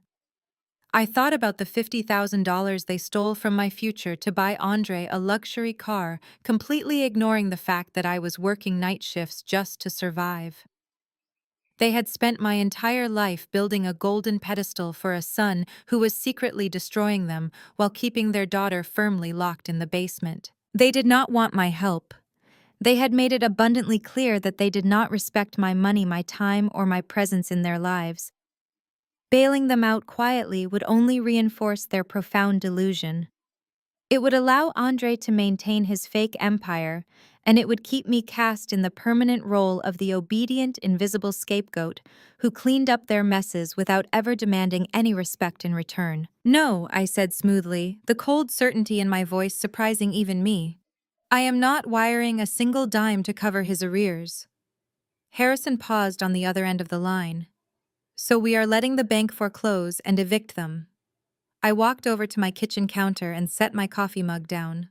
The marble was cool and solid under my fingertips. I did not spend 35 years enduring their relentless disrespect just to let a random commercial bank take the ultimate prize. "Do not just pay off the debt," Harrison Wright instructed, delivering my final directive with absolute unwavering clarity. "I want you to contact the bank and offer to buy the distressed commercial note in its entirety. Purchase the debt outright through my new holding company. I want the title transferred directly to me. I do not just want to save the house. I want to own it. I want to be their landlord by December 24th. The 4 weeks leading up to Christmas Eve moved with a quiet, lethal efficiency. Harrison executed my orders flawlessly. By the 3rd week of December, the massive wire transfer had cleared, the commercial note had been purchased, and the county clerk had officially recorded the deed transfer. The sprawling brick colonial in the affluent Atlanta suburbs no longer belonged to my parents or the bank. It belonged to my holding company. It belonged to me. On the evening of December 24th, I parked my car on the street, deliberately leaving the expansive driveway clear for the parade of leased luxury vehicles my family insisted on displaying. The house looked like a magazine cover for Southern holiday opulence. Professional landscapers had draped every window and roofline in thousands of warm white lights. Huge wreaths with velvet ribbons hung on the double mahogany doors. It was a spectacular monument to financial denial. I walked up the stone steps, my leather boots making a soft clicking sound in the freezing night air, and rang the doorbell. My mother answered the door wearing a floor-length crimson gown and her signature pearls. The moment the door swung open, the overwhelming scent of imported pine-roasted meats and expensive cinnamon candles rushed out to greet me. She looked me up and down, her eyes lingering critically on my understated black tailored suit. "You are wearing a suit to a holiday dinner, Gabrielle?" she asked, a heavy sigh, escaping her lips before she even offered a greeting. I explicitly told everyone the dress code was festive elegance. "You look like you are showing up for a board meeting." I stepped past her into the grand foyer, where a 12-foot noble fir tree stood dripping in crystal ornaments and silver ribbon. "It is a working holiday, Mom," I replied smoothly. "I have some very important business to conclude tonight." She rolled her eyes and closed the heavy front door. "Well, try to put your little computer hobby aside for a few hours. We are celebrating real milestones tonight." I walked into the formal living room. The fireplace was roaring, casting a warm glow over the carefully curated space. My father was standing by the wet bar, pouring a heavy measure of scotch into a crystal tumbler. Andre and Chloe were holding court near the Christmas tree, acting exactly like the royal couple they believed themselves to be. Andre was wearing a velvet dinner jacket. He was laughing far too loudly at a joke my father had just made, his voice carrying a strained, frantic edge. He had a glass of bourbon in his hand, and I noticed the liquid sloshing unsteadily over the ice. He had not secured a loan. He had not made his mortgage payment. He knew the bank's 14-day deadline had expired, and he was currently spending his Christmas Eve waiting for a county sheriff to arrive with an eviction notice. The sheer terror radiating from him was almost palpable, but he was desperately trying to drown it in expensive liquor and fake bravado. Chloe, on the other hand, was completely oblivious to her husband's impending federal prison sentence. She was wearing an obnoxious sequined cocktail dress that caught the light with every movement. When she saw me, she practically skipped across the room, her high heels sinking into the plush Persian rug. "Gabby!" she squealed, throwing her arms around me in a fake airy hug that ensured our makeup did not touch. "I am so glad you are here. I have to tell you, my lifestyle brand is just exploding. Those new manufacturing contacts I secured recently have been an absolute game changer. The supply chain is moving so fast. I am practically turning away investors at this point. I looked at her, offering a warm, serene smile. Is that right, Chloe? I am so glad to hear your supply chain is moving. I hear corporate logistics can be quite the trap if you are not careful. She laughed, completely missing the double meaning. Oh, I have it all figured out. You just have to know the right people and make the right moves. Before I could respond to her staggering arrogance, my mother clapped her hands together from the center of the room. All right, everyone, Yvonne announced, her voice ringing with practiced authority. Before the catering staff serves dinner, your father and I wanted to do a special intimate gift exchange right here by the tree. My father walked over and wrapped his arm around my mother's waist, beaming with pride. It has been an incredible year for the family name, Richard said, raising his glass. And we want to make sure we reward the people who are carrying that legacy forward. Yvonne reached under the massive tree and pulled out a small, exquisite square box wrapped in shimmering silver paper with a silk ribbon. She walked over to Chloe and handed it to her with a look of pure adoration. For our beautiful daughter-in-law, Yvonne said loudly, ensuring I was watching. You bring such grace to this family, Chloe. You and Andre represent the pinnacle of success, and we wanted you to have something that reflects your status. Chloe gasped theatrically and tore the silver paper away. She opened the velvet box, and the room was instantly filled with the brilliant sparkle of a diamond tennis bracelet. It was a thick, heavy band of perfectly cut stones. It must have cost at least $20,000. Chloe shrieked, throwing her arms around my mother, and then turning to dramatically kiss Andre, who smiled weakly while taking another massive gulp of his bourbon. Generational wealth, my father proclaimed, nodding his head in approval. That is what it looks like. Yvonne turned her attention to me. Her warm, loving expression vanished instantly, replaced by a tight, obligatory line across her mouth. She reached into the pocket of her crimson gown and pulled out a small, flat paper envelope. It was not even wrapped. She simply extended her hand and held it out to me. And for you, Gabrielle, she said, her tone dropping to a flat, dismissive register. We know you spend all your time sitting in those rented co-working spaces down in the city. We thought this would be the most practical thing for your current situation. I took the paper envelope from her hand. I opened the flap and slid out a piece of plastic. It was a $25 gift card to a generic national office supply chain. I stared at the green piece of plastic. The sheer audacity of the insult was breathtaking. They had just handed my sister-in-law $20,000 worth of diamonds for pretending to be an entrepreneur while handing me $25 to buy printer paper for a company I had just sold for $120 million. Do not spend it all in one place, Gabby Andre sneered from across the room, desperately trying to project the image of the wealthy older brother. His words were slightly slurred. Maybe you can buy yourself a new keyboard. My father chuckled, shaking his head. We just want to see you be realistic, Gabrielle. Next year, if you finally decide to abandon this tech fantasy and get a real corporate job, maybe you can participate in the luxury gifting. But for now, we have to invest where the real returns are. I held the $25 gift card in my right hand. In my left hand, I held my leather designer handbag. Resting quietly inside the zippered compartment of that bag were 3 thick manila envelopes. One contained the lawsuit for Chloe. One contained the forensic fraud report and SEC investigation details for Andre. And the final envelope contained the notarized property deed proving that I was the sole owner of the very room we were standing in. They were standing in my house, insulting my career and handing out diamonds they bought with fraudulent money. The disrespect had reached its absolute dizzying peak. I did not scream. I did not throw the gift card back in my mother's face. I simply looked at the 4 of them, absorbing every single detail of their smug, arrogant expressions. I wanted to remember exactly how they looked in this precise moment right before gravity took hold. Thank you, Mom, I said, my voice completely steady and entirely devoid of sarcasm. This is exactly what I needed. You have no idea how perfectly this fits into my plans for tonight. My mother frowned, slightly confused by my lack of outrage. But before she could question me, the heavy wooden doors to the dining room swung open. A member of the catering staff stepped into the doorway, bowing slightly.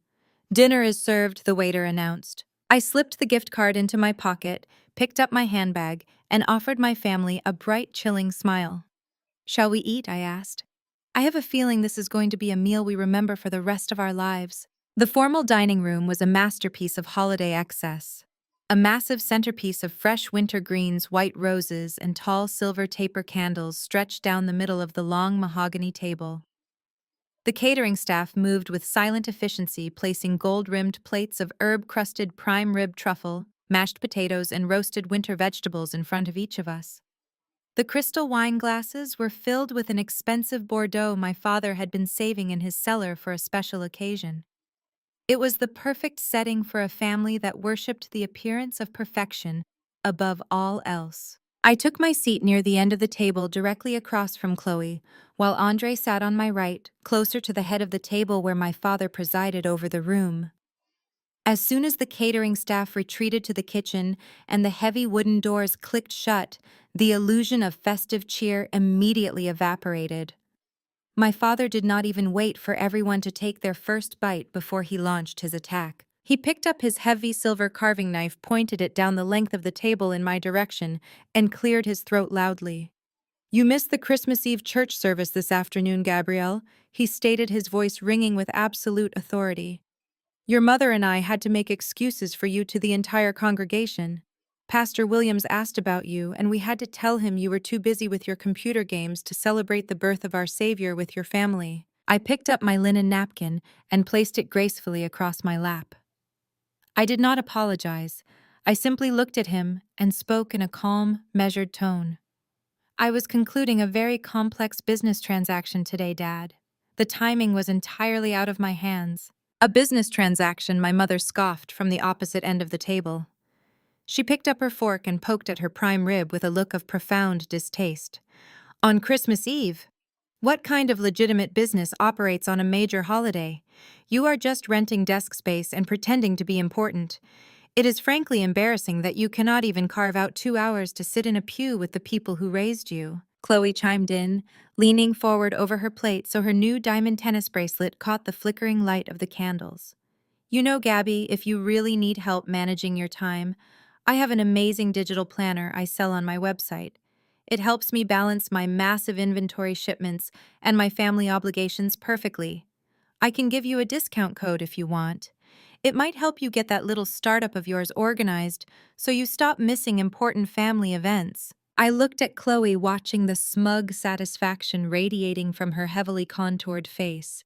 She truly believed she was sitting at the absolute pinnacle of success, wearing stolen jewelry bought with fraudulent money, offering me a discount code on a digital calendar. The irony was so thick I could practically taste it. Andre let out a loud, derisive snort. He had already finished half his glass of wine, and the alcohol was clearly emboldening his fake bravado. He picked up his steak knife and aggressively sliced into his meat. "Let her be Chloe," he said, his words slurring just a fraction. "Gabby does not want to be organized. She wants to play the independent entrepreneur. It does not matter that she is 35 and has absolutely nothing to show for it. Some people just have to learn the hard way that they do not have what it takes to survive in the real corporate world." He took a bite of his steak, chewing loudly, his eyes fixed on me with a look of pure, condescending pity. "You should have taken that inventory job Chloe offered you, Gabby. At least you would have had a steady paycheck for the holidays instead of sitting here making up excuses about fake business transactions." My father nodded in solemn agreement, taking a slow, arrogant sip of his Bordeaux. "Your brother is right.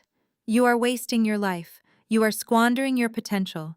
It is time you woke up, faced reality, and figured out what you are actually doing with your life before you hit 40 and have absolutely nothing to fall back on." The room fell quiet, the air heavy with their collective judgment.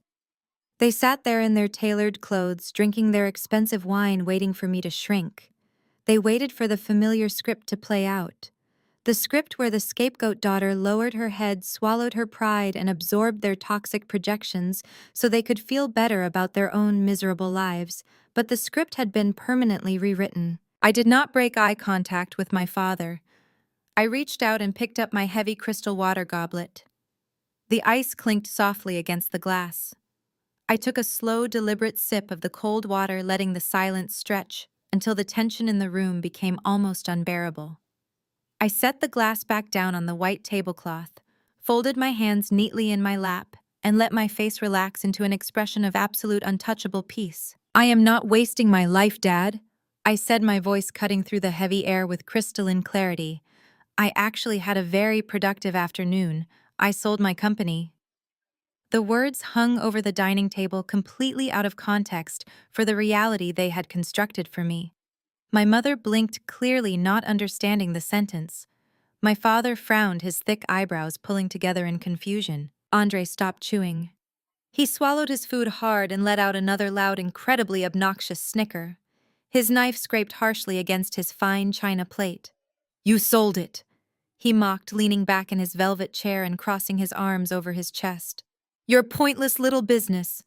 What did you finally give up and sell the domain name to someone else? For how much?"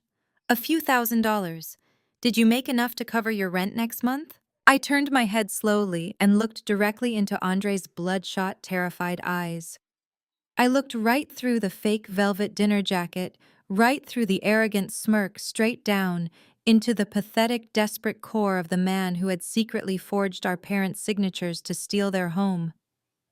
$120 million, I said softly.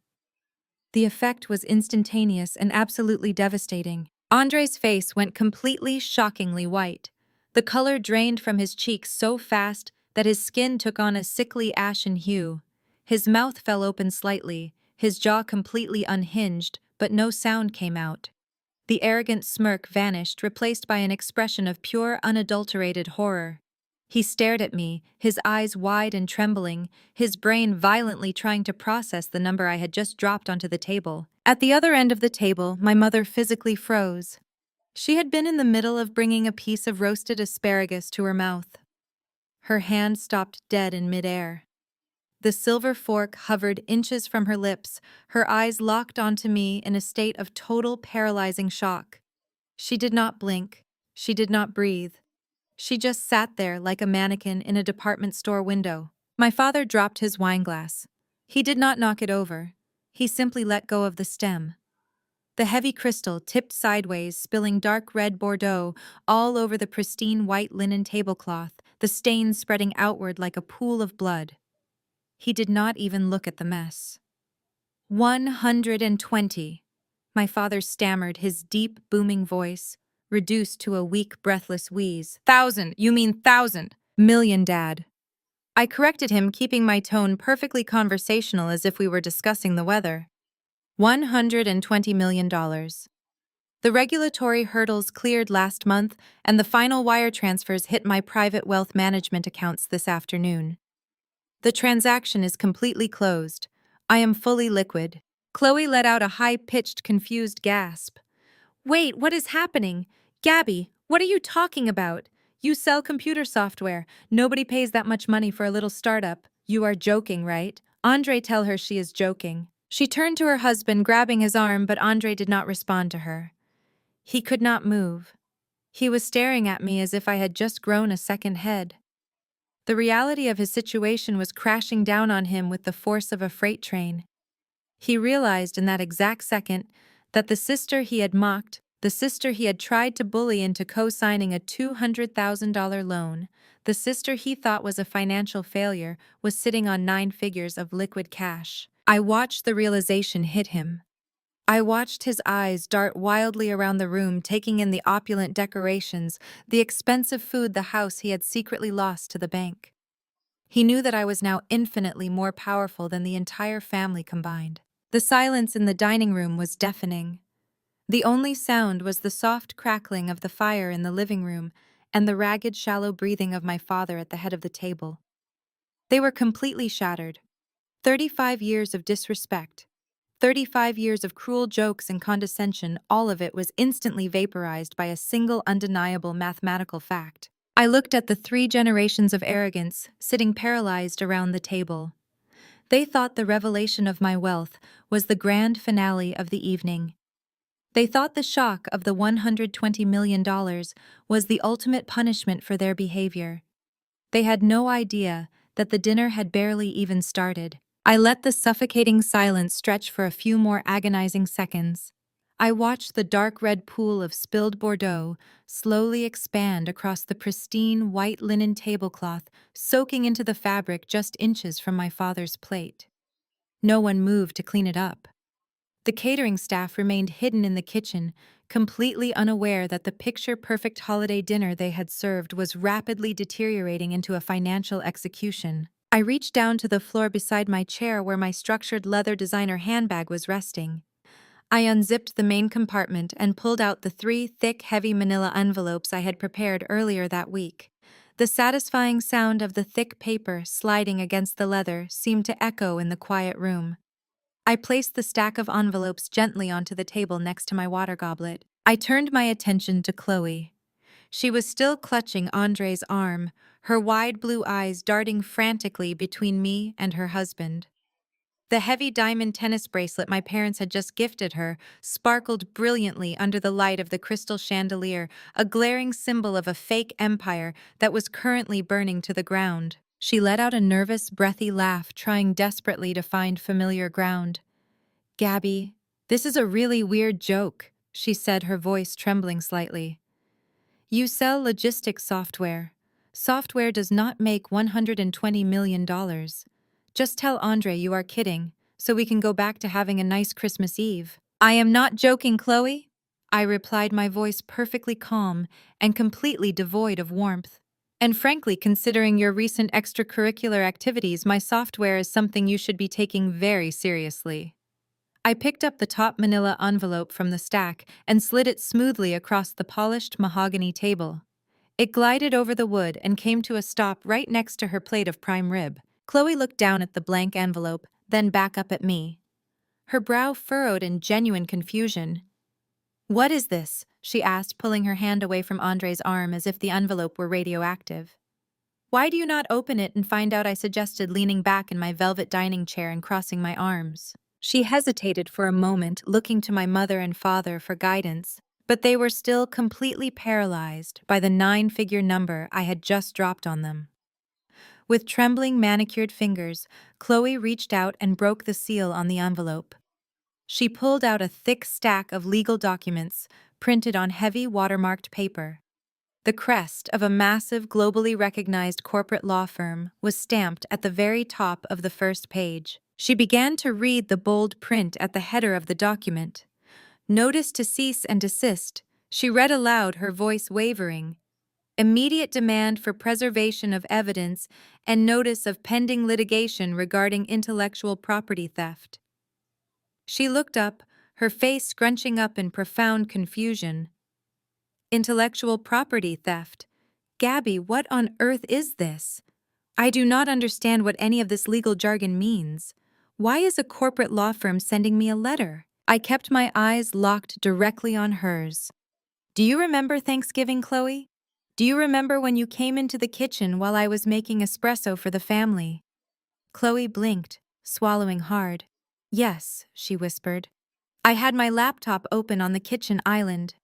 I continued, my tone shifting into the sharp, precise cadence of a chief executive. "And on my screen was a document titled Tier 1 Global Manufacturing Contacts and Wholesale Pricing." The color instantly drained from Chloe's perfectly contoured face. Her jaw went slack, and the thick stack of legal papers began to shake violently in her hands. "You saw that document," I said, laying out the timeline with ruthless accuracy. "And because your influencer merchandise brand is drowning in debt, and your overseas suppliers have cut you off for non-payment, you thought you had just stumbled upon the Holy Grail. You thought you could just take my hard work and use it to save your failing company. So when I turned my back to grind the coffee beans, you reached across the island. You opened your personal email, attached the open document, sent it to yourself, and then deleted the trace from my sent folder." You did it in less than 30 seconds. My father suddenly slammed his hand down on the table, the silverware clattering loudly against the china. Gabrielle, what are you talking about? He barked, his voice laced with panic and confusion. Are you accusing your sister-in-law of stealing from you? I did not look at him. I kept my focus entirely on Chloe, who was now breathing in short, rapid gasps. I am not accusing her, Dad. I corrected him smoothly. I have the digital proof. That document was not a vendor list. It was a highly encrypted digital bear trap. It was a proprietary file embedded with a sophisticated tracking pixel and an algorithmic watermark. The moment Chloe hit send, my enterprise server logged her exact Internet Protocol address, identified her specific mobile device, and recorded an unalterable timestamp. We have the entire transaction documented on a secure server. Chloe dropped the papers onto the table as if they had suddenly caught fire. Gabby. I can explain? She stammered, her voice pitching up into a frantic whine. I was just curious. I did not know what it was. I was just going to look at it and delete it. I swear I was not going to use it. You did not steal a list of t-shirt manufacturers, Chloe, I said, cutting off her pathetic excuses. That file contained the foundational proprietary algorithms for my logistics platform. The platform that was just independently valued and acquired for $120 million. A heavy, suffocating silence fell over the dining room. The sheer scale of the financial numbers involved was paralyzing. Do you understand what that means? I asked her, leaning forward slightly. You did not just snoop on a family member's laptop. You committed documented corporate espionage against a major tech firm. You stole trade secrets with an astronomical corporate valuation. That is not a family disagreement. That is a multi-million-dollar federal crime. The dam broke. Chloe's face crumpled, and a flood of tears spilled over her eyelashes, ruining her expensive makeup.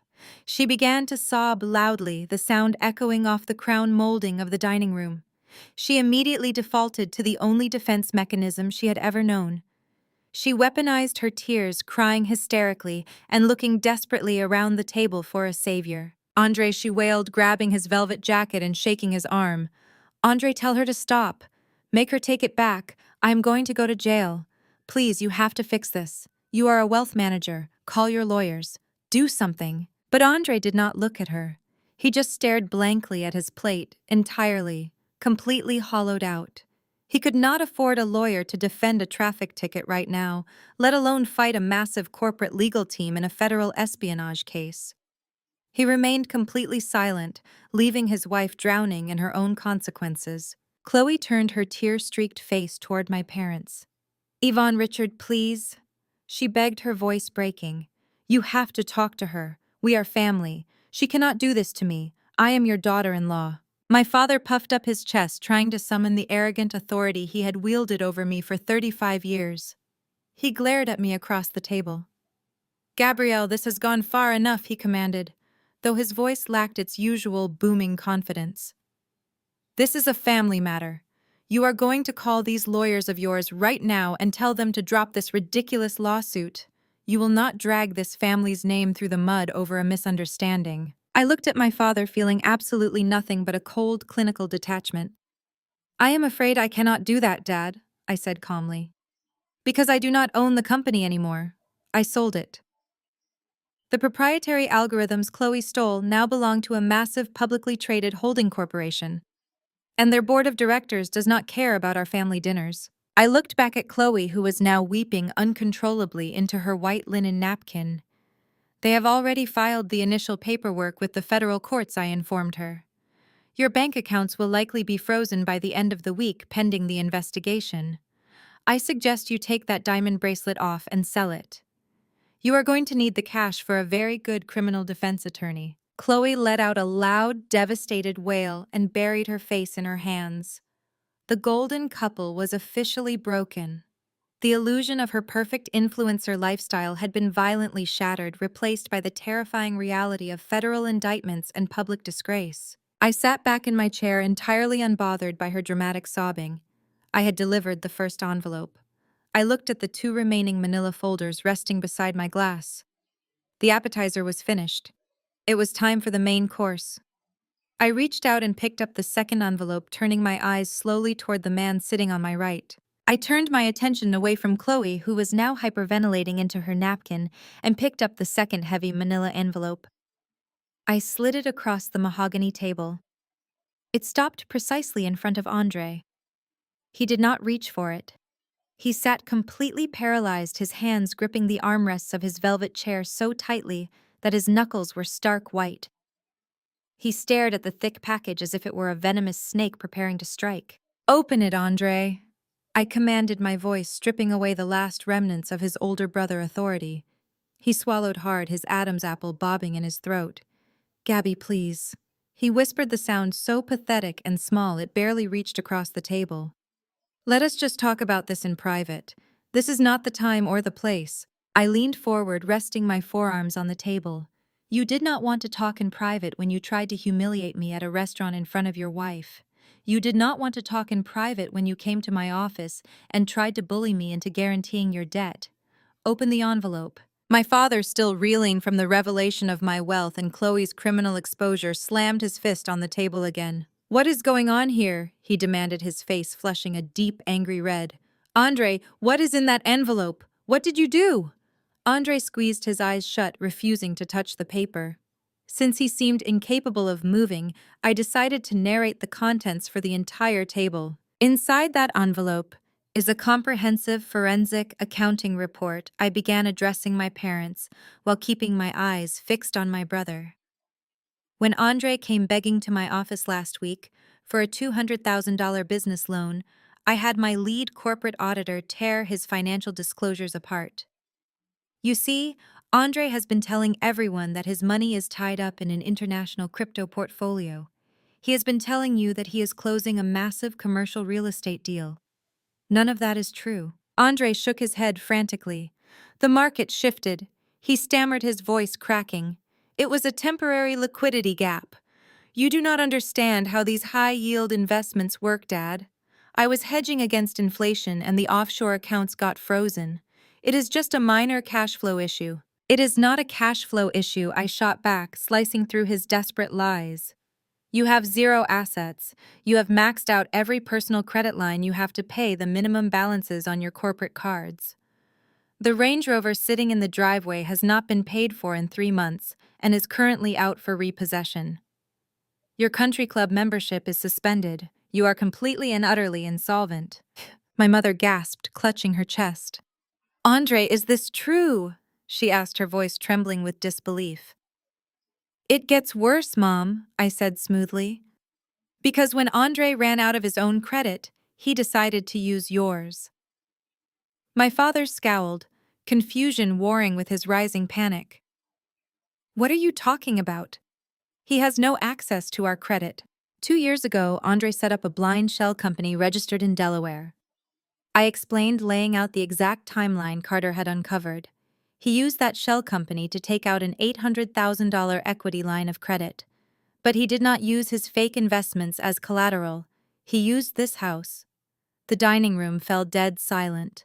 The only sound was Chloe sobbing quietly into her hands. My father stared at me, his mouth opening and closing like a fish out of water. "This house," he repeated, the words sounding hollow. "That is impossible. Our house is completely paid off. We own this property free and clear." "You did?" I corrected him. "Until your golden boy forged your signatures, bypassed the standard notary protocols, and completely drained the equity out of your property. He stole $800,000 from the roof over your head, and he blew through every single penny of it trying to maintain his fake lifestyle." "Liar," my father roared, his denial absolute. "My son would never do that. This is another one of your vindictive tricks, Gabrielle. You are just trying to ruin him because you are jealous." I gestured to the envelope sitting in front of Andre. "The bank statements are right there, Dad. The forged signature documents are right there. The paper trail is completely undeniable. Why do you not ask him? Ask the pillar of our family if he committed federal mortgage fraud." My father turned slowly to look at his son. "Andre, tell her she is lying," he commanded. Andre opened his mouth, but no words came out. Tears began to stream down his face, ruining his carefully curated image. He looked at our father, his expression a mask of pure terror and profound shame. I was going to pay it back. He choked out his voice, breaking into a sob. I just needed a little more time. The market was supposed to rebound. I did not want to lose everything. The admission hung in the air, heavy and suffocating. My father sank back into his heavy dining chair, his face slack with shock. The generational wealth he had just toasted to the legacy he was so proud of it was all a complete mirage. His beloved son had not only failed, he had actively robbed them blind. "Oh, but I am not finished," I said, making sure I had their absolute attention. "Because you missed the last 4 payments on that fraudulent loan, Andre." And the commercial bank finally noticed. In fact, their internal risk management team flagged the forged signatures yesterday. They have already alerted the authorities. The SEC is currently opening a formal investigation into your firm, and Valerie, my lead investor, confirmed that the FBI handles cases of commercial mortgage fraud of this magnitude. Andre buried his face in his hands, letting out a loud, agonizing groan. He knew it was over. His career, his marriage, his freedom, everything was gone. I picked up the third and final envelope from the table. It was the thickest one of all. I reached across the spilled wine and slid it directly to my father. Because Andre defaulted on the commercial note, the bank initiated an accelerated foreclosure process. I explained calmly as my father stared blankly at the envelope. They were not going to wait for the standard residential grace period. The county sheriff was scheduled to arrive at this address on Monday morning to serve you with an eviction mandate. You were going to be physically removed from this house right before Christmas. The bank was going to take everything. My mother began to weep openly, the reality of her impending homelessness finally penetrating her denial. "Richard, what are we going to do?" she cried, reaching out to grab my father's arm. "Where are we going to go? We cannot be evicted. Our friends, the alumni chapter. Everyone will know." My father's hands shook violently as he reached out and tore open the final envelope. He pulled out a crisp, notarized legal document. He adjusted his reading glasses, his eyes scanning the heavy print at the top of the page. It was a property deed. He read the text, his brow furrowing in deep confusion. "What is this?" he asked, his voice barely a whisper. "This is a deed of transfer. It says the commercial debt has been satisfied in full. It says the property has been purchased." "It has," I confirmed. "When I found out the bank was foreclosing, I had my corporate real estate attorney contact the executive vice president of their commercial lending division. I authorized a wire transfer from my holding company to purchase the distressed commercial note outright. The bank no longer holds the mortgage.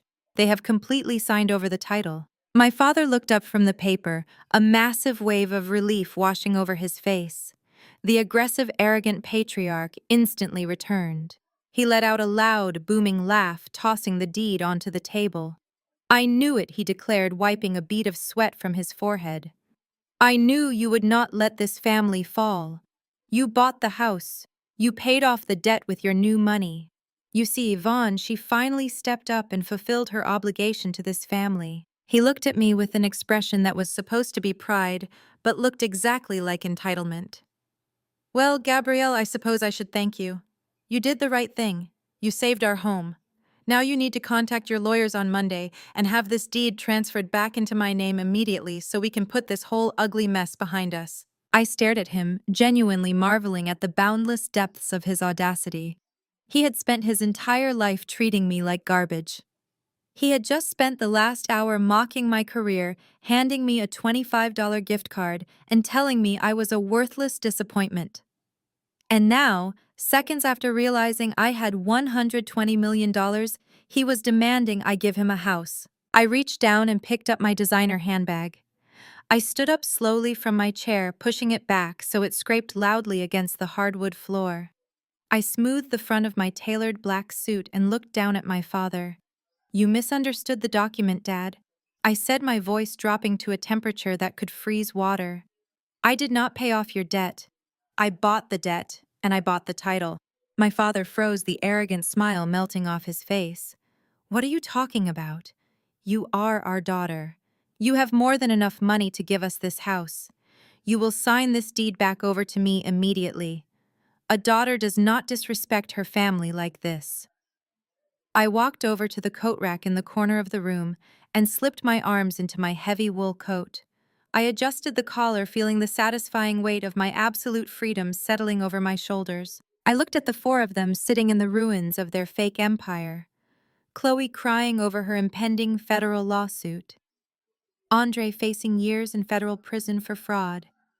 And my parents who had enabled and celebrated the very monster that destroyed them. "I am not your daughter anymore," I said, my voice echoing clearly through the grand, silent dining room. "I am your landlord. The rent for this property is $4,000 a month. It is due on the 1st. And since I now own the property, I get to decide who lives here." I looked directly at my brother, who was staring up at me with absolute terror. "Andre is permanently evicted as of tonight," I announced, dropping the final bomb with flawless precision. "He has exactly 1 hour to pack his things and leave my property before I call the police for trespassing. Merry Christmas, everyone." I turned my back on them and walked out of the dining room. I did not look back. I did not wait to hear my mother's screams or my father's furious shouting. I simply walked out the front door, stepped into the freezing winter night, and drove away, leaving them exactly where they belonged. The days following Christmas Eve unfolded with the brutal, unstoppable velocity of a collapsing building. I did not have to lift a single finger to destroy Andre. I just stopped propping him up and gravity did the rest. By the morning of December 26th, his wealth management firm had been formally notified of the SEC investigation. They did not just fire him, they practically threw him out of the glass building, freezing his corporate accounts and seizing his company laptop before he could even pack his desk. Chloe, predictably, was the first rat to flee the sinking ship. The moment her wealthy parents caught wind of the federal investigation and the corporate espionage lawsuit I had filed against her, they completely cut the financial cord. They were old money, obsessed with pristine reputations, and they wanted absolutely nothing to do with a son-in-law facing federal prison time. Chloe packed her designer bags, abandoned the leased Range Rover in my parents' driveway for the repo men to find, and filed for divorce by New Year's Eve. She left Andre sitting alone in his childhood bedroom, waiting for the federal indictments to drop. It was exactly 3 days after the disastrous dinner when my phone finally rang with the call I knew was coming. The caller ID flashed my mother's name. I let it ring 3 times before I answered, pressing the phone to my ear as I stood looking out over the balcony of my downtown condominium. "Gabrielle." My mother sobbed the moment the line connected. Her voice was unrecognizable, completely stripped of its usual haughty arrogance. It was a raw, wet sound of total desperation. "Gabrielle, please, you have to come over here. You have to help us fix this." I did not offer a greeting. I just stood there listening to her hyperventilate into the receiver. "Andre is falling apart," she cried, her words tumbling out in a frantic rush. Chloe left him. "The bank is calling the house every hour. The lawyers he called want a $100,000 retainer just to look at his case, and we do not have it. You have to transfer the house back to us so we can take out a legitimate loan against it to pay for his defense. We are family, Gabrielle. You cannot just abandon your brother when his entire life is on the line." I listened to her use the word family like a weapon, the same way she had used it to manipulate me for 35 years. She genuinely believed that biology was a blank check that excused financial abuse, blatant disrespect, and pathological lying. "I am not transferring the deed, Mom," I said, my voice cold and completely unwavering. "That house belongs to my holding company." "How can you be so cruel?" she wailed, the anger starting to bleed through her tears. "He is your own flesh and blood. He made a mistake, but he is still your brother. You have $120 million. $100,000 for a lawyer is nothing to you. You are going to let him go to federal prison over money you do not even need." "He is not going to federal prison because of my money," I corrected her sharply. "He is going to federal prison because he committed federal mortgage fraud. He stole from you. And instead of holding him accountable, you are screaming at the daughter you ignored, demanding that I clean up his mess." She gasped, completely unprepared for the absolute finality in my tone. I took a deep breath, feeling the last remaining threads of my childhood guilt snap and dissolve into nothing. "Let me make this perfectly clear." I continued speaking slowly so she would understand every single word. I am not giving Andre a dime. I will not pay for his legal defense. I will not bail him out. I will not save him from the consequences of his own staggering arrogance. You and Dad spent my entire life worshipping his fake success and mocking my real ambition. You made your choice. Gabrielle, please. She begged, her voice dropping to a pathetic whisper. What about us? What about your father and me? Where are we supposed to go? I looked out at the city skyline, feeling a profound sense of closure. You can stay in the house, I told her. I will allow you and Dad to live there rent-free. Not because I owe you anything, and certainly not because I respect you, but purely out of pity. You will pay the utility bills, and you will maintain the property. But that is the absolute limit of my generosity. I paused, making sure she was listening closely. You will never ask me for money again. You will never demand my presence at your fake country club holidays. I am cutting off all financial and emotional access effective immediately. If you try to fight me on this, or if Andre tries to step foot on that property again, I will serve you with a formal eviction notice, and you can explain to your alumni chapter why you are living in an extended stay motel. Do you understand me? She just cried a hollow, defeated sound. She had nothing left to bargain with. The scapegoat had reclaimed total power. I did not wait for her to formulate another excuse. I simply ended the call and blocked her number.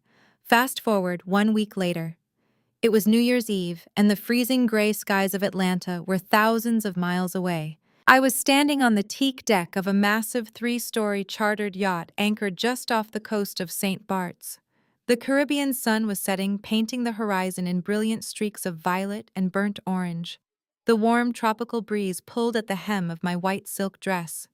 The air smelled of salt water and absolute untouchable freedom. The yacht was alive with music and genuine laughter.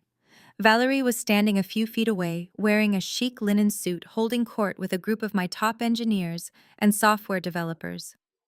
These were the people who had stayed up with me during the grueling night shifts. The people who believed in my vision when my own blood relatives laughed at it. This was my real family, the family I had chosen. A waiter in a crisp white uniform walked past holding a silver tray. I reached out and took a crystal flute filled with actual vintage champagne, not the cheap counterfeit bottles Andre used to pretend he could afford. As I raised the glass to take a sip, I felt a familiar buzzing sensation against my thigh. I reached into a small beaded clutch resting on a nearby deck chair and pulled out my smartphone. The screen was illuminated with an incoming call. The caller ID simply read blocked number, but the area code was from Atlanta. I knew exactly who it was. It was Andre calling from a burner phone or a jailhouse holding cell ready to launch into another desperate, pathetic plea for a bailout. It was the ghost of a miserable past trying to drag me back into the dark. I stood at the railing of the yacht looking down at the crystal-clear water lapping against the hull. I felt no anger. I felt no sadness. I felt absolutely nothing for the people I had left behind in that foreclosed brick house. I did not answer the call. I did not decline it. I simply let it vibrate in the palm of my hand for a moment, feeling the dying pulse of their control over me. Then, with a smooth, effortless motion, I tossed the phone over the railing. It hit the water with a soft splash and vanished instantly beneath the dark blue surface, taking 35 years of gaslighting, manipulation, and toxicity down to the ocean floor with it. Valerie walked over, handing me a fresh strawberry and clinking her glass against mine. To the exit, she said, offering a bright, proud smile. To the exit, I echoed, taking a long, sweet sip of the champagne. I turned back to face the horizon as the final sliver of the sun dipped below the water. They spent 35 years trying to make me feel worthless, but the greatest revenge was not watching them lose everything. It was realizing I never needed them to build my empire in the first place. The most profound lesson from this journey is that biology does not give anyone the right to abuse, manipulate, or disrespect you. For years, I allowed my family to make me feel small while they drained my resources to fund a lie. But I learned that true worth is not found in seeking validation from people who are committed to misunderstanding you. Setting firm boundaries is not cruel. It is an act of radical self-preservation. The ultimate victory is walking away from the table where respect is no longer being served and building your own empire instead. Have you ever had to walk away from toxic family members to protect your peace? Share your story in the comments below and do not forget to like and subscribe for more stories about reclaiming your power.